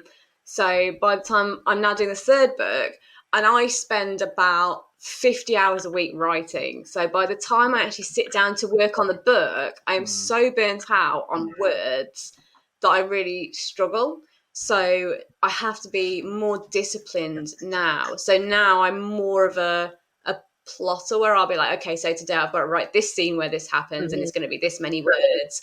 Otherwise, I just wouldn't be able to do it, because I like look at a screen and write all day. And don't get me wrong, I absolutely love it. It is a privilege to be able to do that for a living. But yeah, when you've done like 9 hours of writing other stuff, and you sit down and open like a manuscript, you're just like, oh, do you know what? I've got no gas in the tank at this point. Right. So, and this is why the third book is taking so much longer. I mean, the first 2 took me about a year each. This one's been going on for 2 years now, and I'm still not even nearly finished. So, between you and Thomas Howard Riley, I'm going insane because I'm like, I need the next Vanguard book and I need the next We Break Immortals, but he keeps putting out these fucking novellas that I love, but I want We Break Immortals too. Oh, that motherfucker. He knows it too. He knows it. So did you... Thomas have actually been in contact with each other. It's just a conspiracy that we've concocted. Yeah. You're like, let's just fuck with Spencer as much as we can. We'll keep putting out like these small things and just drive him insane. You'll put out like 5 novellas over the next 2 years, and I'll just be like, fuck. Yeah. 100%. So did you pants the first 2 Vanguards? I mean, the first one very much. The second one, not so much. I mean, the first one, I actually started. I wrote the first, I think it was 3 chapters, and I put them out on I think it was like Wattpad or something like that. I put them out, and then I think a couple of people read it, and then they messaged me and said, like, you just need to take this off, and you need to write the book, because I was putting it up as I was writing it. They're like, this is the wrong route to go down. So I pulled the chapters off Wattpad and I wrote the book. And I think I wrote it really quickly as well. I mean, it probably only took me like a couple of months to write, but then obviously the editing process was really long. But the second book, that was much more. I mean, I knew what I was. I say I knew what I was doing. I knew better what I was doing with the second one, and I knew the mistakes of the first. So that was a little bit more organised. But yeah, I think that the first one, the writing was really quick, but I think the actual bringing it out and the promoting it and the publicising of it, that was like a really... I mean, I had like a 6-month marketing plan for that. And then like every subsequent launch since then, I've just been like, oh, do you know what? I'll just put a book out. It'll be fine. Like, just, yeah. And which ones worked better then? Just putting a book out or the 6-month marketing plan? Oh, the 6-month marketing plan, by far. Yeah. Yeah. There is a lesson to be learnt in that, definitely. But I mean, it's, subsequent books are always harder because obviously people will drop off the series who didn't enjoy it, or, you're not going to get someone picking up the second book who hasn't read the first. So it is always more of a tough sell. But yeah, definitely, I will hold my hands up and say I did not prepare for the launch of book 2 as thoroughly as I should have done. But yeah, book 3 will be a very different scenario. That's going to have like a year-long plan. So what do you wish you did different for book 2's launch? I mean, tell more people about it would probably have been a good start. I mean, there's still people that even now message me and say, when's book 2 coming out in paperback? I'm like, well, it's been out in paperback for 2 years. Oh, interesting. So, yeah. I definitely need to do a lot better on that. You'd think Amazon would send like a notification or something. Like, it's the same with me. Like, I was listening to an audio drama series called Impact Winter. And I only knew that a second series of Impact... I loved the first Impact Winter, and there's 3 series now. And I only knew the second series of Impact Winter had come out because I saw an advert for series 3. Like, I had no idea that the second... You'd have thought, like, if someone's previously bought a title, they'd go, hey, so you know, part 2 is ready. You would think so, wouldn't you? It'd be good. Yeah. With all of the power of Amazon. I think it's really interesting that, you get some authors that keep their audience up to date so well about like what's going on, or they're like open to being like reached out to or whatever, which is cool. But then you have people like, I mean, a lot of authors are this way, but for me, like Chris Wooding, who wrote The Ember Blade and The Shadow Casket. I got a comment just yesterday on our video for The Shadow Casket, and I was like, oh yeah, where the fuck is the 3rd book? And so I went to his Twitter, and I was like, is there anything at all telling us like any sort of timeline about his 3rd book? No. And then I went to his website. His website hasn't been updated since 2020. And so I'm like, do we just not know like anything at all? And that like kind of blew my mind because I was like, yeah, there's some authors that are just like they don't update at all. I think that's so interesting. Is he a big deal author? Can he just get away with just being like, I don't know this person. I don't think for he's my job. But... I don't think he's like a big deal author. I think he's probably along the same lines as like a James Islington or something. Or like, I don't know. Can you think of anyone you would compare him to, Sam? I mean, I think he's like probably less famous than a Jay Kristoff.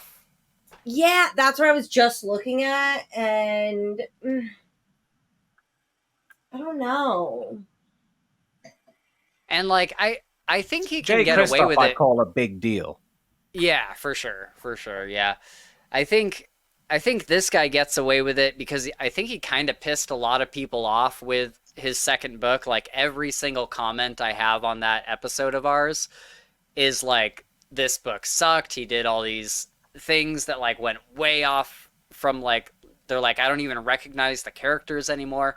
Like every single comment I have on that episode is negative towards the book. And so hopefully he's just taking some time to like think about like how he wants to bring us back to where we started. Because that second book was like a big departure. Like some of these characters did things that were way out of character for them. And so I hope he's just taking his time to like revise and figure out like where exactly he wants the story to go and stuff. But I love those books. So I would love a third book as soon as possible. But like I just want like an update, you know? Like I think that's something that Brandon Sanderson is really good about. Obviously, he's like a big name, but like someone like Kel Cade, she's excellent about it. Like on her website, she has like progress bars, like 60% or 70% or 80%. I think that's really cool. And even if it's not like a written out update, it's like, okay, I get the general idea of where she's at with the book or whatever. Does she do it full time? I believe so, yeah. Because I feel like when I see these things, I totally think they're very useful. But if you've got like a job, like a day job on top of writing a novel, it must be so hard to then go, right, now I'll do a progress bar and blogs and all this other stuff. You need to find the time to, we've only got so many hours in the day. So I do feel like, almost maybe it's a luxury for not a luxury, I don't know, but it's something that those very much bigger writers can do because they have the time rather than like starting your writing work at like 7 p.m, 8 p.m or whatever after dinner. Yeah, exactly. And I think like, especially for like indie authors and stuff, unless you're like doing it full time somehow, it's gotta be tough, I would imagine, right, Holly? Like even for us, like with the podcast, there is so many things that I would love to do. I'm like, I would love to take just like tons of time on a video and add all sorts of like sound cues and like all this extra stuff. I'm like, I just don't have the time to do that. And if people are expecting at least a video every week, then I have to like keep up some sort of pace. And then there's other things where I'm like, I would love to put out like a YouTube short every day that's like a clip from one of the episodes or something. But I'm like, I just don't have the time. But if I was a full-time YouTuber, I could sit all day and like work on all this stuff and be able to manage it. Yeah. But it's gotta be tough if you also have like a job on the side as well. Yeah, it kind of in a way reminds me of like I work full-time as an insurance broker. I sell life and health insurance here. But then when I get home, I am also a freelance graphic design, social media manager, website builder. And some days after getting home from my full day of just nonsense and chaos, the last thing I want to do when I get home is go update crap on one of my clients' websites, where I'm like, yes, this is my second paycheck. It's a great income, and it's not even something like this with the podcast where it's like, I get full enjoyment out of this. This is just to express that like creative side of myself in a way that I get nowhere else. And so I understand that struggle very much of getting home from a full day of work and being like, I don't want to do this, but like, I need to do this. I should be doing this. And if you don't, then you feel guilt because you didn't get anything done and you feel bad that you took the time for yourself. So I do understand that struggle of the work life activities balance. It's really hard. Yeah Totally, absolutely. Yeah. Do you find that balance to be difficult? I mean, I do find it difficult. I think what I find difficult is more the mental and emotional burnout. So when you're writing books, it's similar to if you're doing any kind of creative thing, is there is a level of emotional input that you have to put into it. And if you're doing that on top of doing, a day job and looking after a family and taking care of yourself and like personal things that you need to do, there is only so long that you can kind of sustain that level of like emotional output. So like, I mean, after the second Vanguard book, I mean, I just was so burnt out. I literally went to ground for about 4 or 5 months where I just couldn't like talk with people, and like my social media is very minimal, and I'd spent so long like trying to deal with all the things I have in my life and then going and writing about like these terrible, dark, grim, awful, characters and people. And I need to go out. I need to see some sunshine. Like I need to go and like stroke some kittens and see some like baby monkeys and stuff like that, because I just can't do this, for too long. But I think it is definitely a struggle. I used to poo-poo people who would poo-poo the idea of like watching just trashy TV, reality TV or whatever. And then like I grew up and was like, no, I get this now. Like when you're just burnt the F out and you're like, I just need absolute brain off time. Like I need to just sit there and like, so like I'm going through a very, very difficult time personally at the moment, which I won't go into here, but it's like second hardest time in my life. And my God, I was just like, just to be able to sit down and like, just, work all day. And I've got a load of other stuff to sort out. And then and then I was like, oh, there's a new Batman cartoon on Amazon. I love Batman. Like, and it's not, it's not meant, it's not adult, and it's not but it's not complex viewing. It's a Batman cartoon by the people who made the classic animated series that I grew up with. And it's just like, oh, this is just what I need, just comforting. Batman's going to go and sort out all the wrongs. Everything's okay. Batman's going to come and make all the bad people go away. He's going to right all the wrongs. And I totally get that and I'm not calling it trash, but it's definitely not going to require me to have this deep emotional investment that I had in like, I'm not going to be like devastated like episode 3 of The Last of Us, where I'm just going to be like, like destroyed for like days afterwards, or it's not going to be like Game of Thrones where I'm like, he's doing what's he do, what is he trying to manipulate here, who's doing like, and all this other, there's all this political intrigue going off. It's not like that Martin Freeman TV show, The Responder, which is just like impeccable television, but my God, it's dark and like it's the grittiest of the gritty almost.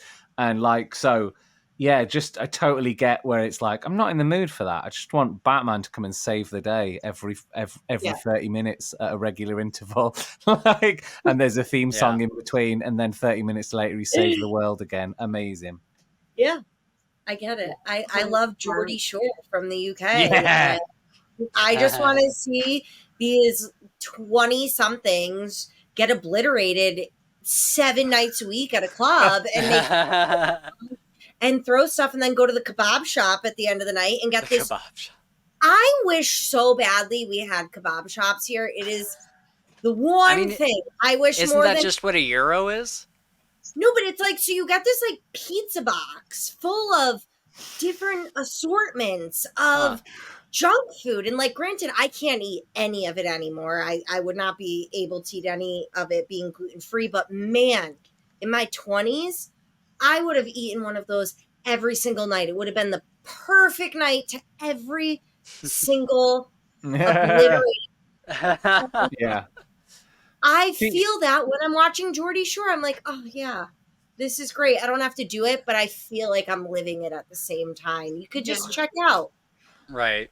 That seems like, I watched Jordi Shore, but it just seems horrifically stressful to me when I watched it. I was like, oh my God, this is just the most tense, like exhausted, over caffeinated, alcohol, like poisoned lifestyle, like least nutritious lifestyle I can imagine. And they're constantly fighting and then making up and then having family night and then family night going wrong because parsnips in the pipesy or something. Like, yeah, so I find it stressful, Jordi Shore. But I enjoyed it for that reason. It was like Game of Thrones in a way, with all of the internal politics going on and the violence. There is violence. There's a lot of violence. Whether it's Vicky spitting in somewhat Joel's face or what have you. Vicky is a queen, in my opinion. I'm not sure what the opinion is, across the pond anymore, but I have always thought of her as just she's somehow become a minor national. She's on her way to being a national treasure. Weirdly, yeah. I'm okay with it. She's on the way. Like, she's gone from being like Vicky spitting in people's face and just like a face like absolute thunder in the best part. Like her scowl, there is no scowl like that. But now she's like presenting this morning, doing subsections on morning TV and stuff. So wholesome Vicky. Do we have more games to play, or do we want to pick a like topic? A whole book Oh, full of shit. games. I'm well prepared. I do, however, just before I do that, I just want to jump on because we were talking about books. And I know that this is a bit of a contentious topic around me. However, I do have a very important announcement to make this week. And RJ Bayley, be prepared to eat your words. I will. Because I, Holly Tinsley, DNF psychopath, have read 2 books since our last podcast. Whoa! Congratulations! I mean, are you sure they weren't like pamphlets? But pamphlets don't count. Amazing. Going in the right direction. Congratulations. So, what are they? Thank you very much. So I read Cold West by Clayton Snyder, which was brilliant. 5 stars, amazing book. So grim dark. I loved it.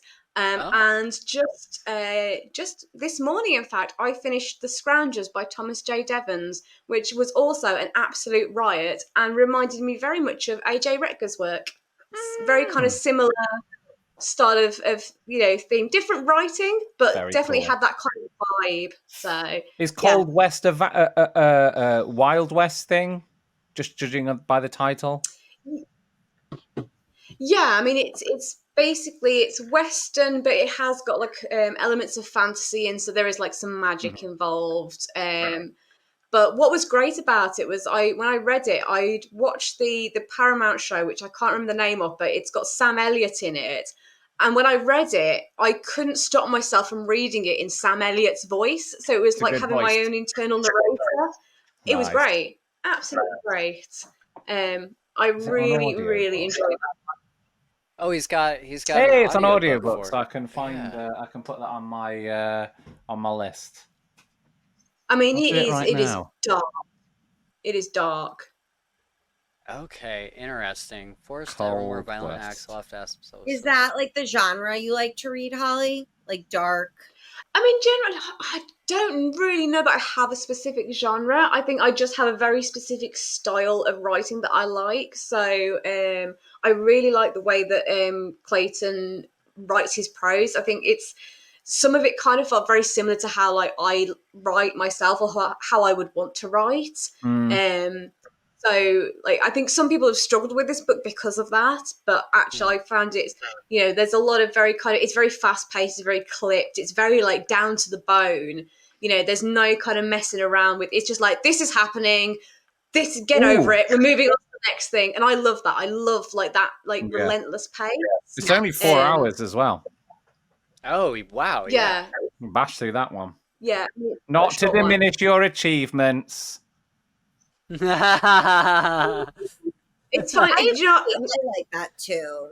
I like the fast pace, like something happens and then something else happens and you just keep going and going and going. Mm-hmm. Yeah, there's like no lingering about, there's no flowering things up. It's cold, hard facts and then you move on. And like, I really appreciated that about it because, if people start flowering up books, that's when I get, that's when I drop out because my attention span can't cope with that.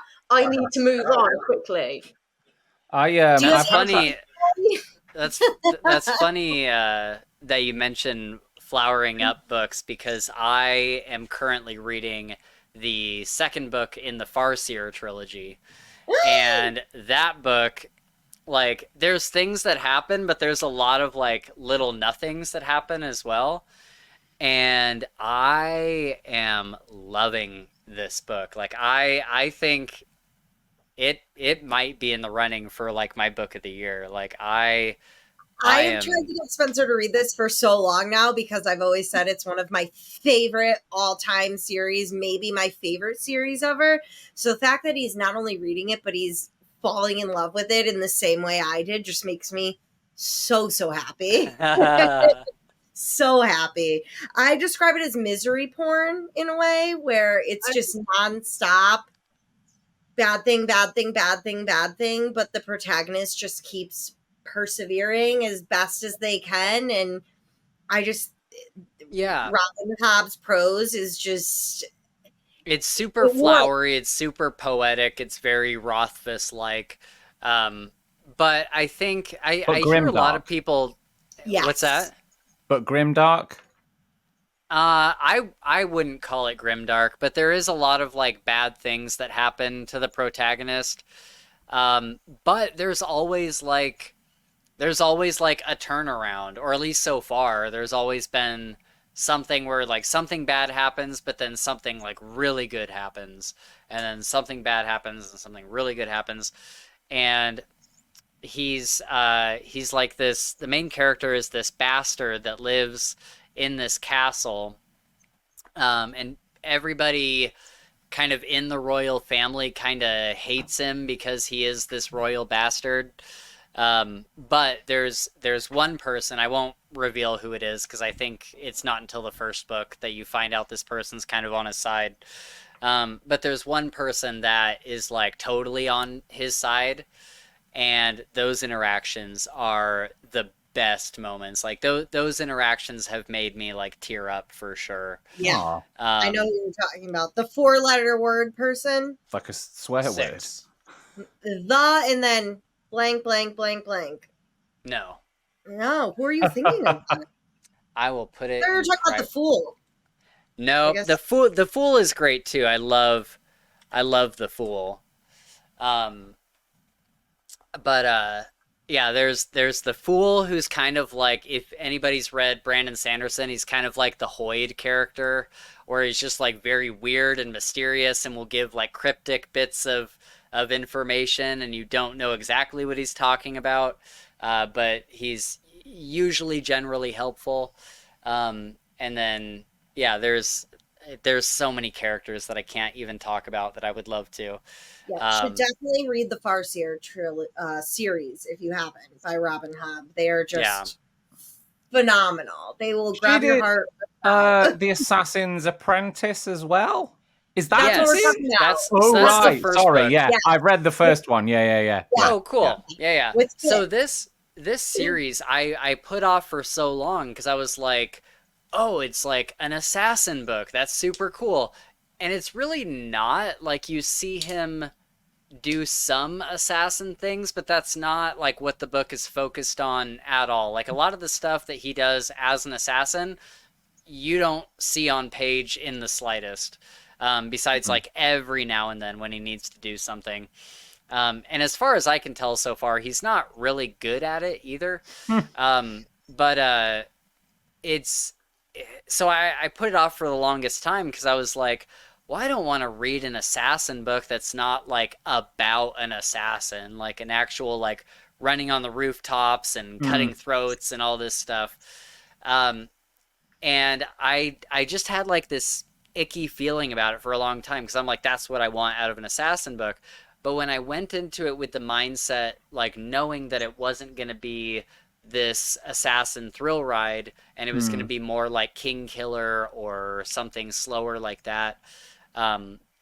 Once I did that, I've had a phenomenal time with the first two books. I think by far the second book is even better than the first. Yeah, it just gets better and better. Yeah. Do you see who I was talking about in the private chat, Sam? Hold on, I have to exit out of full screen. Ah, okay, got it. Yeah. Got it. That was my second guess, but I thought I thought of the Hoyd reference in general as who you would have found to be the most interesting. Yeah, I do like the Fool for sure. But I definitely agree with that as like second runner up. Like that's what I would have guessed. Yeah. Do you guys cry at books much? A lot. I cry a lot. I know you're a crybaby.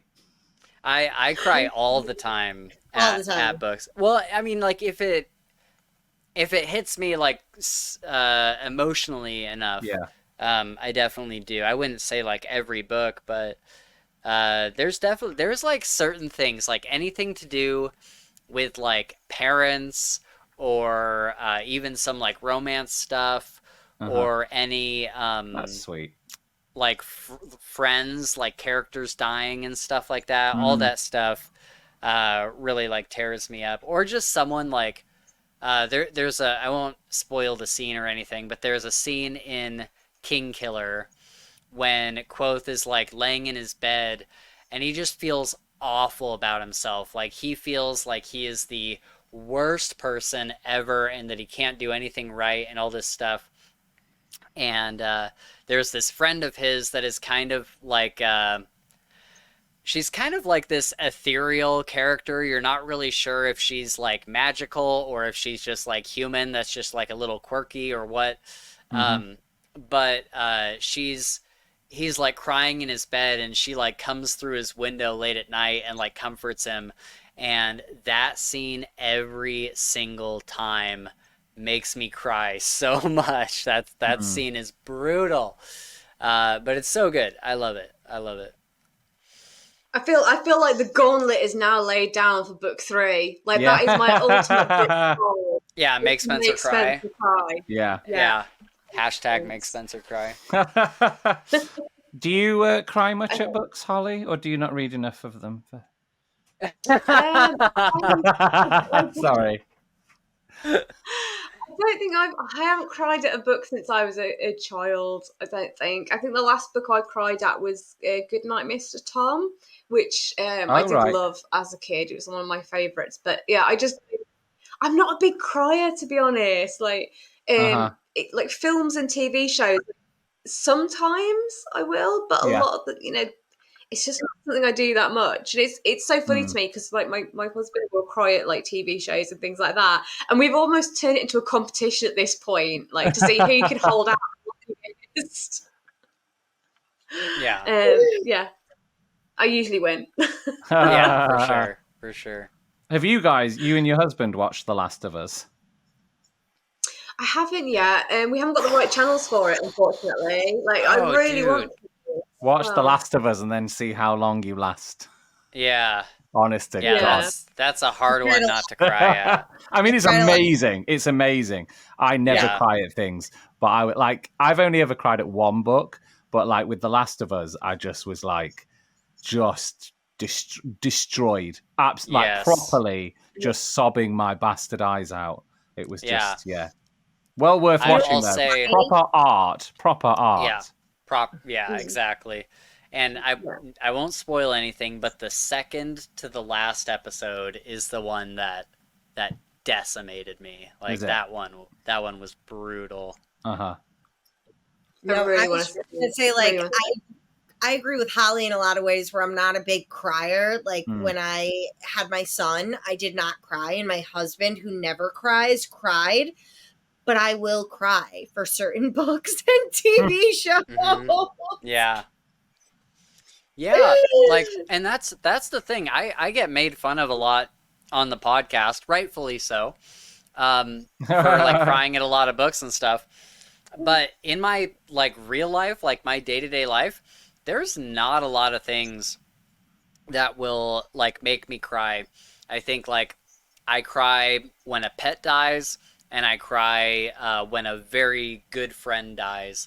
Oof. And other than that, I don't really cry a lot in real life. But in the world of like fantasy books, you're so intimately involved with these characters, and there's deaths all over the place, and there's lots of like really like authors specifically craft certain scenes to be extremely emotionally intensive. And that's not something that you get in your day-to-day life a lot of the time. Most people are just living normal lives, and something really sad will happen every now and then. But when you're reading, 70 books a year or something, you're going through all of these characters that all have their own baggage and their own like situations going on and stuff. Yeah. And so yeah, I tend to cry a lot more at books than anything in real life. This is a conversation we had years ago, Spencer, but I remember us talking about how we use like, we can say palate cleanser is like a real compliment to a book. And like, yes, so you have those big bastard, like epic, those enormous epics that like just emotionally destroy you.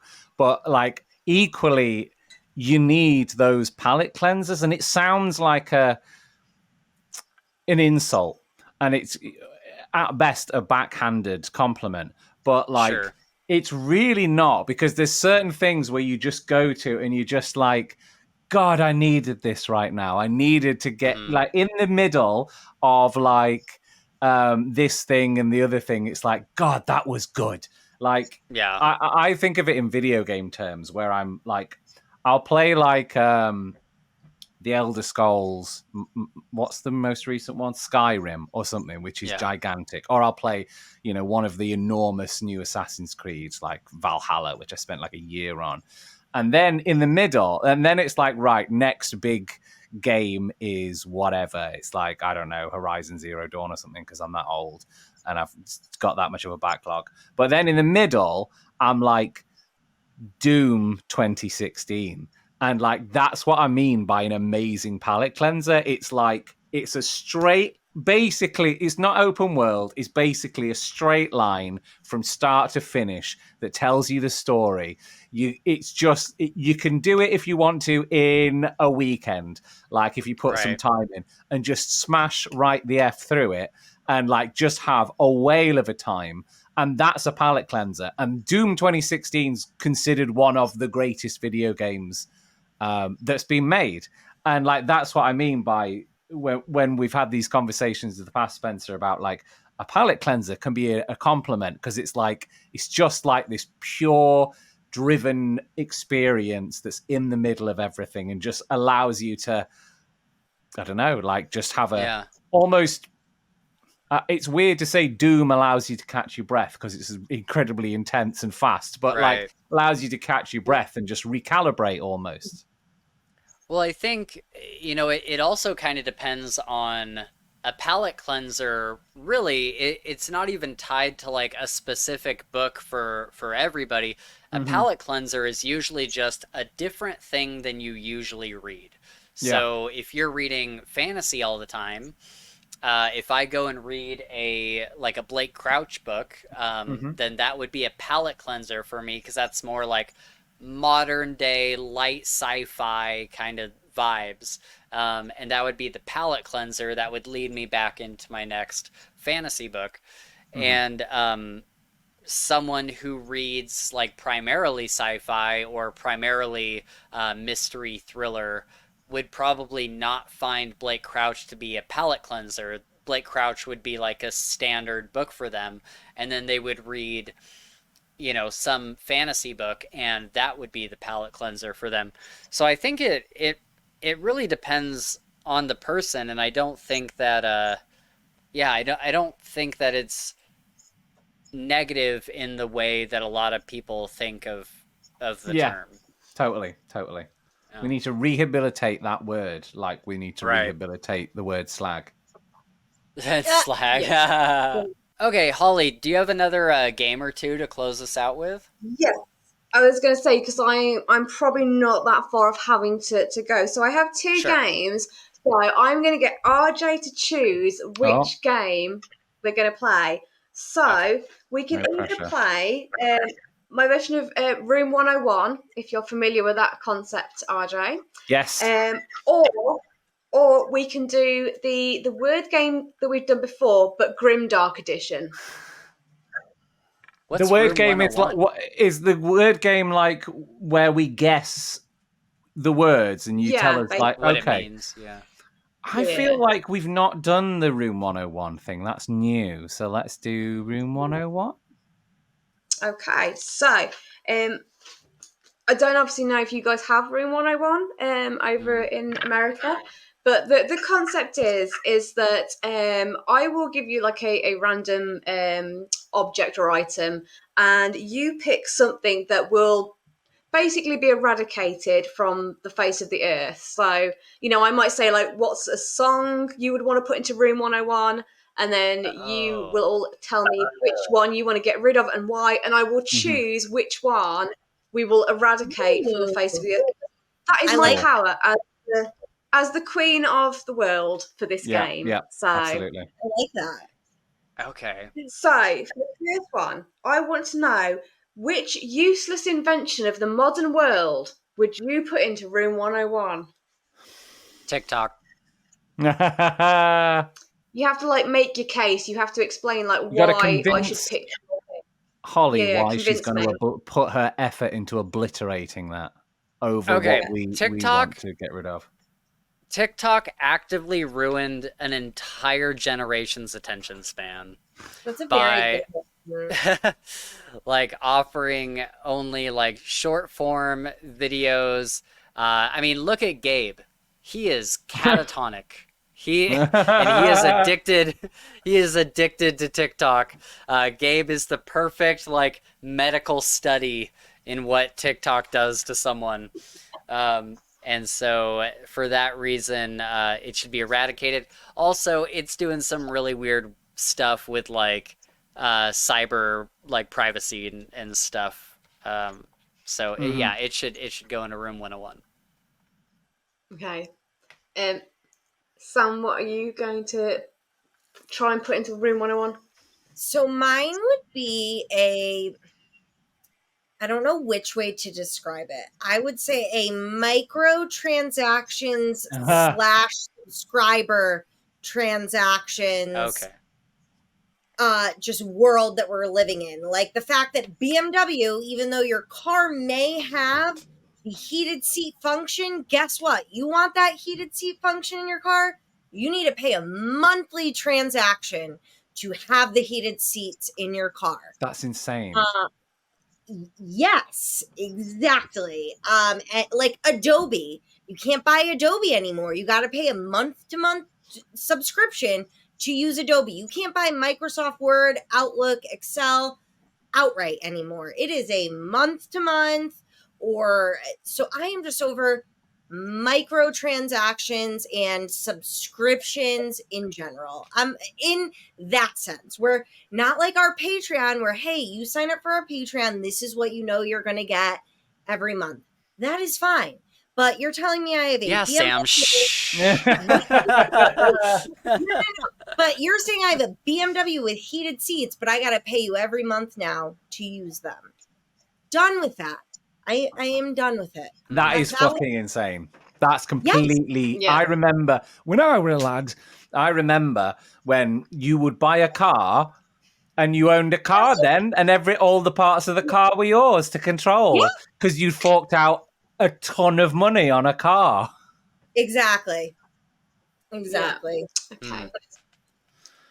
Go on, RJ, what's yours? Okay, so for me, this is possibly a bit niche, but I would say I was toying with red receipts, red notifications on messages because they'd send me frigging bananas. Because I keep looking at a message and I'm like, you've seen it. I know you've seen it. Why haven't you responded? What have I done wrong? Like, what? Right. Maybe I am going to go with that. The other thing I'm toying with is like the algorithm of social media, because it drives engagement and it feeds off hate, and it knows that it's going to. It knows what you like, and it goes, I know what you hate, and people are more likely to put a complaint in for bad service than compliment a member of staff for good service. It's the same principle, and they feed off that, and they show you stuff that you hate. The other day, I shit you not, I'd not been on Twitter for ages. Or what feels like ages to my millennial it's a brain. shit show now, so you're good. But I'd not been on in ages, so I'm not joking. It gave me a notification of a tweet that Andrew Tate had sent.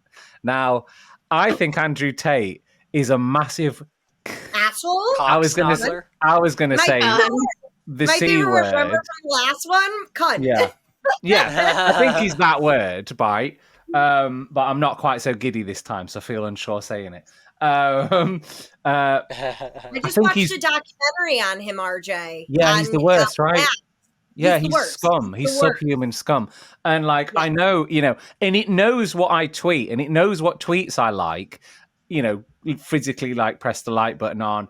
And Facebook does the same. It knows what I like, and it knows what therefore is the opposite and what I'm opposed to. So it goes he's not interacted with Twitter. Let's show him something the worst piece of shit in the world has said. And it was just poking you with a... Remember how awful the world is, poking you with that... Remember how many horrible dickheads have so much power in the world? And then it's because it knows that I'll want to tweet abuse at him, and then they've won, because then they've got their engagement, and they can say, oh, more engagement for ad revenue. So I'd probably say that, the algorithm that feeds off human hate. What a dystopian world we live in. Too right, too right. There was some good arguments there. So straight off the bat, I'm going to say I can't ban TikTok and eradicate it from the world forever. If I do that, there will just be millions of disenfranchised teenagers roaming the streets with no idea of who they are or where they're going. So maybe they'll get jobs now. You are way past 40 with that attitude. You're speaking like a 60-year-old. That's great. I can't eradicate TikTok, unfortunately. And I feel like as much as I do believe in RJ's impassioned argument about the algorithms, I do think that there has to be a level of responsibility put onto us for actually clicking on this shit. So I can't go with either. And to be honest, the whole subscription, that is some next level bullshit. Yeah. So I am putting that True. Room 101, where it will be incinerated forever. So Can't argue. That's a good choice. Oh, thank you for validating my anger of this bullshit that is going on here in America right now. So just so this is clear, Holly thinks that paying for heated seats is worse than a convicted sex trafficker. No. What you paid for this car, which has the capability to heat your seats, and your car company is like, no. You want to activate it? Guess what? Here's a monthly charge for it. Andrew Tate, you can avoid if you'd like to. But he does traffic women. I know. Bullshit. In that car with the seats he's paying for. There is a beauty in RJ making that point and then Sam just continuing to argue about the car seats. I love that. Sam is right. At the end of the day, Andrew Tate is a celebrity because people have made him one. And if people didn't make him one, he wouldn't be one. Yeah. And I think one of my major things that ticks me off every single day is that I pay for Amazon Prime. We pay over $100 to $200 whatever dollars a year for our Amazon Prime. Guess what? We don't want commercials all of a sudden. Yeah. You have to pay extra. Oh, Are you kidding me? I couldn't believe it when I put Batman Cape Crusader on. There was an advert, and I was like, hold on. What the? Don't I pay for this? Yeah. But then I was also like, but people have paid for Sky Television for decades, and that's got commercials on. So why have I got these different Sky standards? Television and then being like, hey, you never had commercials before. Guess what? Now you get commercials. Yeah. If you don't want them, here, pay more. That's why I tell everybody leave Amazon Prime Video or just like don't watch it and go to Apple TV instead, because Apple TV is where it's at. Apple TV will instead be like, oh, you like this trailer? You really like the show? Guess what? We don't actually stream it, but you can pay for it here. Wait, what? With Apple? Yes. I haven't found that at all. Oh my God. I go to Apple all the time. I'm like, okay, this looks good. This looks good. And then I go to play and it's like, oh no, you need to either buy it or it's part of this other streaming service. I find that on Amazon a lot. Like, it's like, oh, you Do need you pay for Apple TV, Shudder, though? or you need you need your true crime subscription or whatever. Available to rent or buy. I'm paying you already. So why are you showing me this then? It's not available. I'm renting Amazon Prime. You want me to rent the thing from the thing I'm renting? Yeah. Jeff? And then if you buy it, guess what? It's technically not yours. They can delete it at any point from their library, and it is just deleted from yours. You don't actually own it. I love this. I look at the anger I believe. Holly said she was going to watch Slow Horses in preparation for this episode. I did. I'm sorry, I will just say I didn't watch it because I was reading books because I felt that was a more important thing to do. So I'm sorry, Spencer. I was reading. Damn it. You guys can't have it both ways. She can either read the books or watch the shows. You can't have both. Exactly. Do it all. I genuinely do need to go soon, so I want to do one more Room 101. Okay, purely let's do because it. I love seeing how angry Sam gets. It's hilarious. Okay. This time, I want to know which irritating personal habits that other human beings have would you put into Room 101? There's too many to narrow it down. Oof. You can only have one, sadly. Oh my God. Wait, so which irritating habit that someone else has would you put into Room 101? Like, not a specific person. This isn't like about just, we're not like naming names and slagging people off. Just, I mean, you can if you want, but just in general, like personal habits. I'm not sure if mine counts, so I'll think of two. I think I know one. A one-upper. Like anytime you tell a story, they need to immediately one-up you. They can't just say, oh, that's great. Oh, they can fuck off. They got to one-up you. On a podcast, that's okay because the whole point is entertainment. But in real life, when you're just trying to connect with someone and they immediately just have to one-up you and just gloss over the story that you told them, I would say a one-upper is probably my Room 101 person. Okay, good choice. I like that one. Good habit. RJ, what do you to pick bad habit, good habit to pick to put into Room 101. Not a good habit in general. Yeah, so just don't one-up me right now. Just let me have this. That was me not picking my words well enough.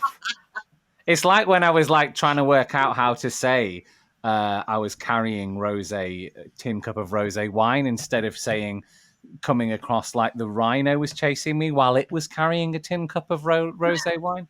I mean, that's how I pictured it. Yeah.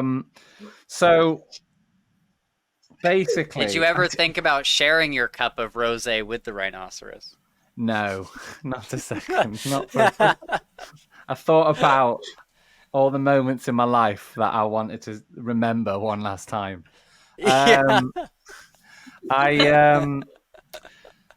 Okay, I'm not sure how much to narrow this down, but I think it's a habit because habits something you do unconsciously, I guess, and reflexively, without thinking about.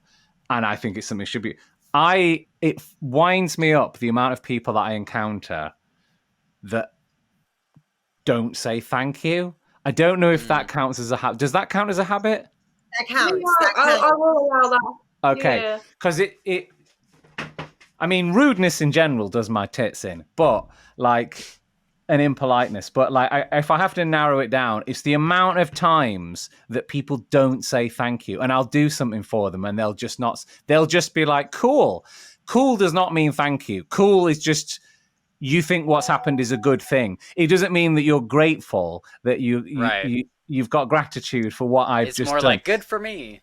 Yeah, like the amount of times that I've done stuff for people, or I've brought them something, or they've asked for something and I've done it for, or they haven't and I've just brought them a gift or something, like 3D printed them something. The amount of times they've gone, awesome, great, cool, like, say thank you. Where are your manners? Like, express gratitude, please. Because, like, you're just making me meaner, and therefore the world meaner. Because now I'm just like, well, I don't want to do nice things for you because you express no gratitude.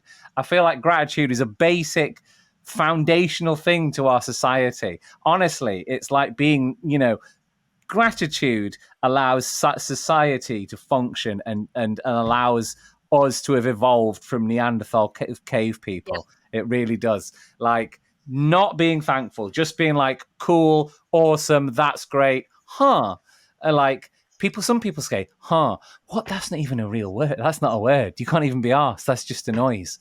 So yeah, a lack of gratitude and being in the habit of not even thinking about being grateful for something, even no matter how small it is. That does my nuts in, yeah. I might even agree with yours over mine, because it's really funny that currently I am struggling with my 7-year-old with okay, what do you say when someone has given him something? And it was drilled into me as a child, please and thank you. Me too. Top 2 things, please and thank you. It is automatic. It is just what you do. Yeah. And I have had to really drill that into my 7-year-old, because it's just not instant for him to be like, thank you, or please. Yeah. And I absolutely agree with that frustration. It drives me insane. Sometimes I'll put something in a message group or a chat group in a chat room, and you'll just get reacts of fucked us socially. Because, like, you'll just get a thumbs up react. And it's like, that's not a thank you. A thumbs up react is not a thank you. Say thank you. If you have to use a react, do that one. Do the prayer one, because that looks like thanks. That's a good point. I just think that's party. Raise the roof. Oh, I always think of it like praise. Yeah. Come on, Spencer. We need yours. So mine, I'm bouncing between 2 of them, but they are not nearly as important as either of those. They're more like surface level. Like, mine are people who cancel plans. That fucking drives me up the wall. If somebody has, like, committed to something and then they, like, cancel or tell you at the last second, like, ooh, like that just, like, it, like, triggers something in me that is like a caged animal. Like, it upsets me so much. Because where's your night gone then? Yeah. Like, the only times that Gabe and I have ever really gotten into, like, a big argument is if he cancels something at the, like, last minute. That's like the one thing that we've ever, like, really fought on. And then the other thing would be people who think that they're really funny and they're not. I have a friend that just thinks he is a fucking comedian, and he just has, like, his humor just has not evolved since, like, late high school or, like, early college. And he said something to me the other week that I was just like, what? We're in our 30s. Like, where do you think we are? Like, it fucking baffles me. Like, people who haven't, like, aged up their humor at all and are just stuck in their, like, early 20s or late teens. And I'm just like, do do you have any sort of idea of like how old you are and how cringe you are at this point? But I would say for me, you got to choose those. Yeah. So for me, it's canceling plans. That's the one that really grinds my gears.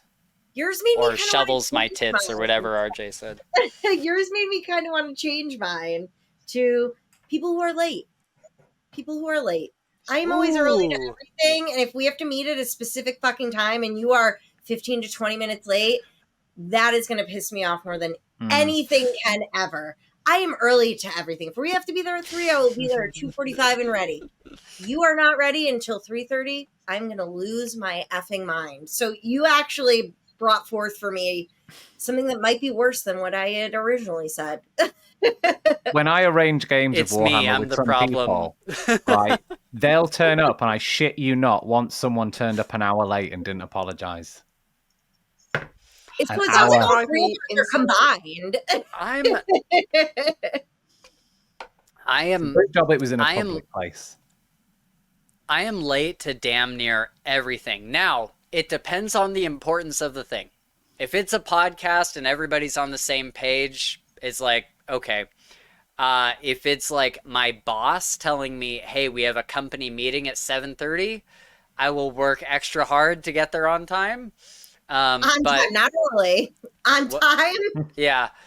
And like if my friends are meeting, like I have a group of friends that I work out with every day, and sometimes I'm there 30 minutes after they've started. Sometimes they're there 30 minutes after I've started. So I don't think, yeah, at least in like my like close circle of friends here, it's not something that people really mind. But I can see if it's something really specific where it's like, we have to be here at 6, otherwise we can't do the thing, then that really sucks. And for those things, I try to make sure I'm there on time for, but I don't know, man. Yeah, I did feel like in the minute Sam said that, I was like, I could feel like the eyes like going to you, Spencer, because like I've got used to it now, and I refer to it as Spencer time, and it's just right. You know, whatever time Spencer 30 minutes onto that. Exactly. And that's about right. Okay, so I feel like I can't put being late into Room 101, because if I did, then Spence would be fucked. So he'll be able to not being allowed to be late.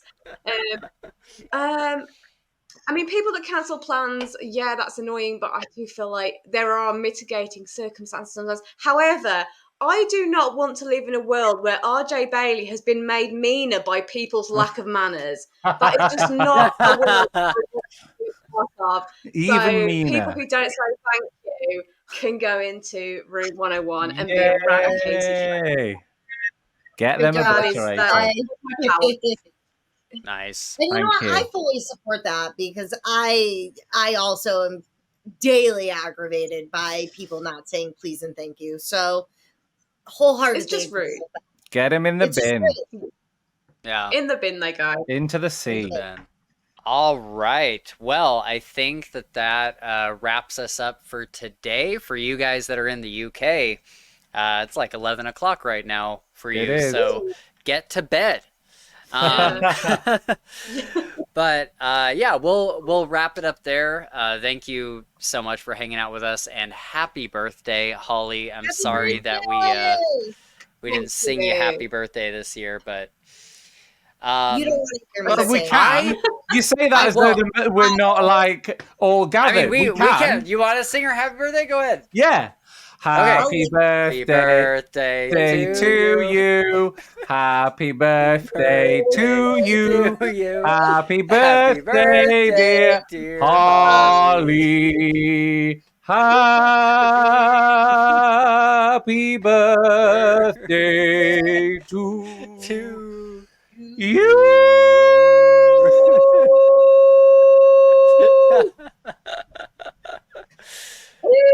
Oh my God, that's great. Yes, well done, everyone. I I tried. I just want it to be known that I tried very, very hard to find Nick Cage on Cameo to get him to sing Holly Happy Birthday, and he is not on Cameo. That cost me like $1 million. That would be my ultimate birthday gift. I need you to know Nick Cage is like, I would love that. Yeah, same with her. Nick Cage. Did you see Longlegs, Holly? Which one? His new film, Longlegs, the horror film. Oh no, I haven't seen anything like that he's done recently. Like I'm proper like old. We're talking like Con Air era, like Snake, Snake Eyes. I love Matchstick Men is one of my all-time favorites. Love it. Oh, yeah. I love that we both love Nick Cage. The Rock as well. We could do a Nick Cage episode. We need to do a Nick Cage episode. I also when I couldn't find him on Cameo, I also thought about getting like a Nick Cage cardboard cutout to put behind me. I thought that would have been funny. But yeah, I wish he was on Cameo because I would have loved to reveal a Nick Cage Happy Birthday song. That would be amazing. Oh my god. Well, now that we're all sad that we didn't get a Nick Cage cameo, happy birthday, Holly. Thank you so much for hanging out with us. We're going to wrap this up for today, everyone. Thank you all for hanging out with us. You can find all of our links in the description, Twitter, Discord, Patreon, if you want to watch these episodes live as we record them, just like Nova did today. Thank you for watching with us, Nova. You can join us at the Mistborn tier and above to see all of these live as we record them. Upcoming episodes will include, I'm not sure where this is gonna premiere in the grand scheme of things, but the week after this, we are recording our next Harry Potter episode, and then we'll be doing the next Stormlight book after that. So join us for those. Be excited. Everyone's stoked for them. And maybe with that, Hellbent at some point, right, Spencer? Yes, we do need to do Hellbent at some point. That's another series that Sam recommended that I ended up falling in love with. So that'll be a ton of fun. Also, I didn't mention this earlier, but my mom texted me a few minutes ago and said, "Hey, have you watched Rings of Power? I'm loving it." And I think I'm gonna fucking disown her. So that's cool.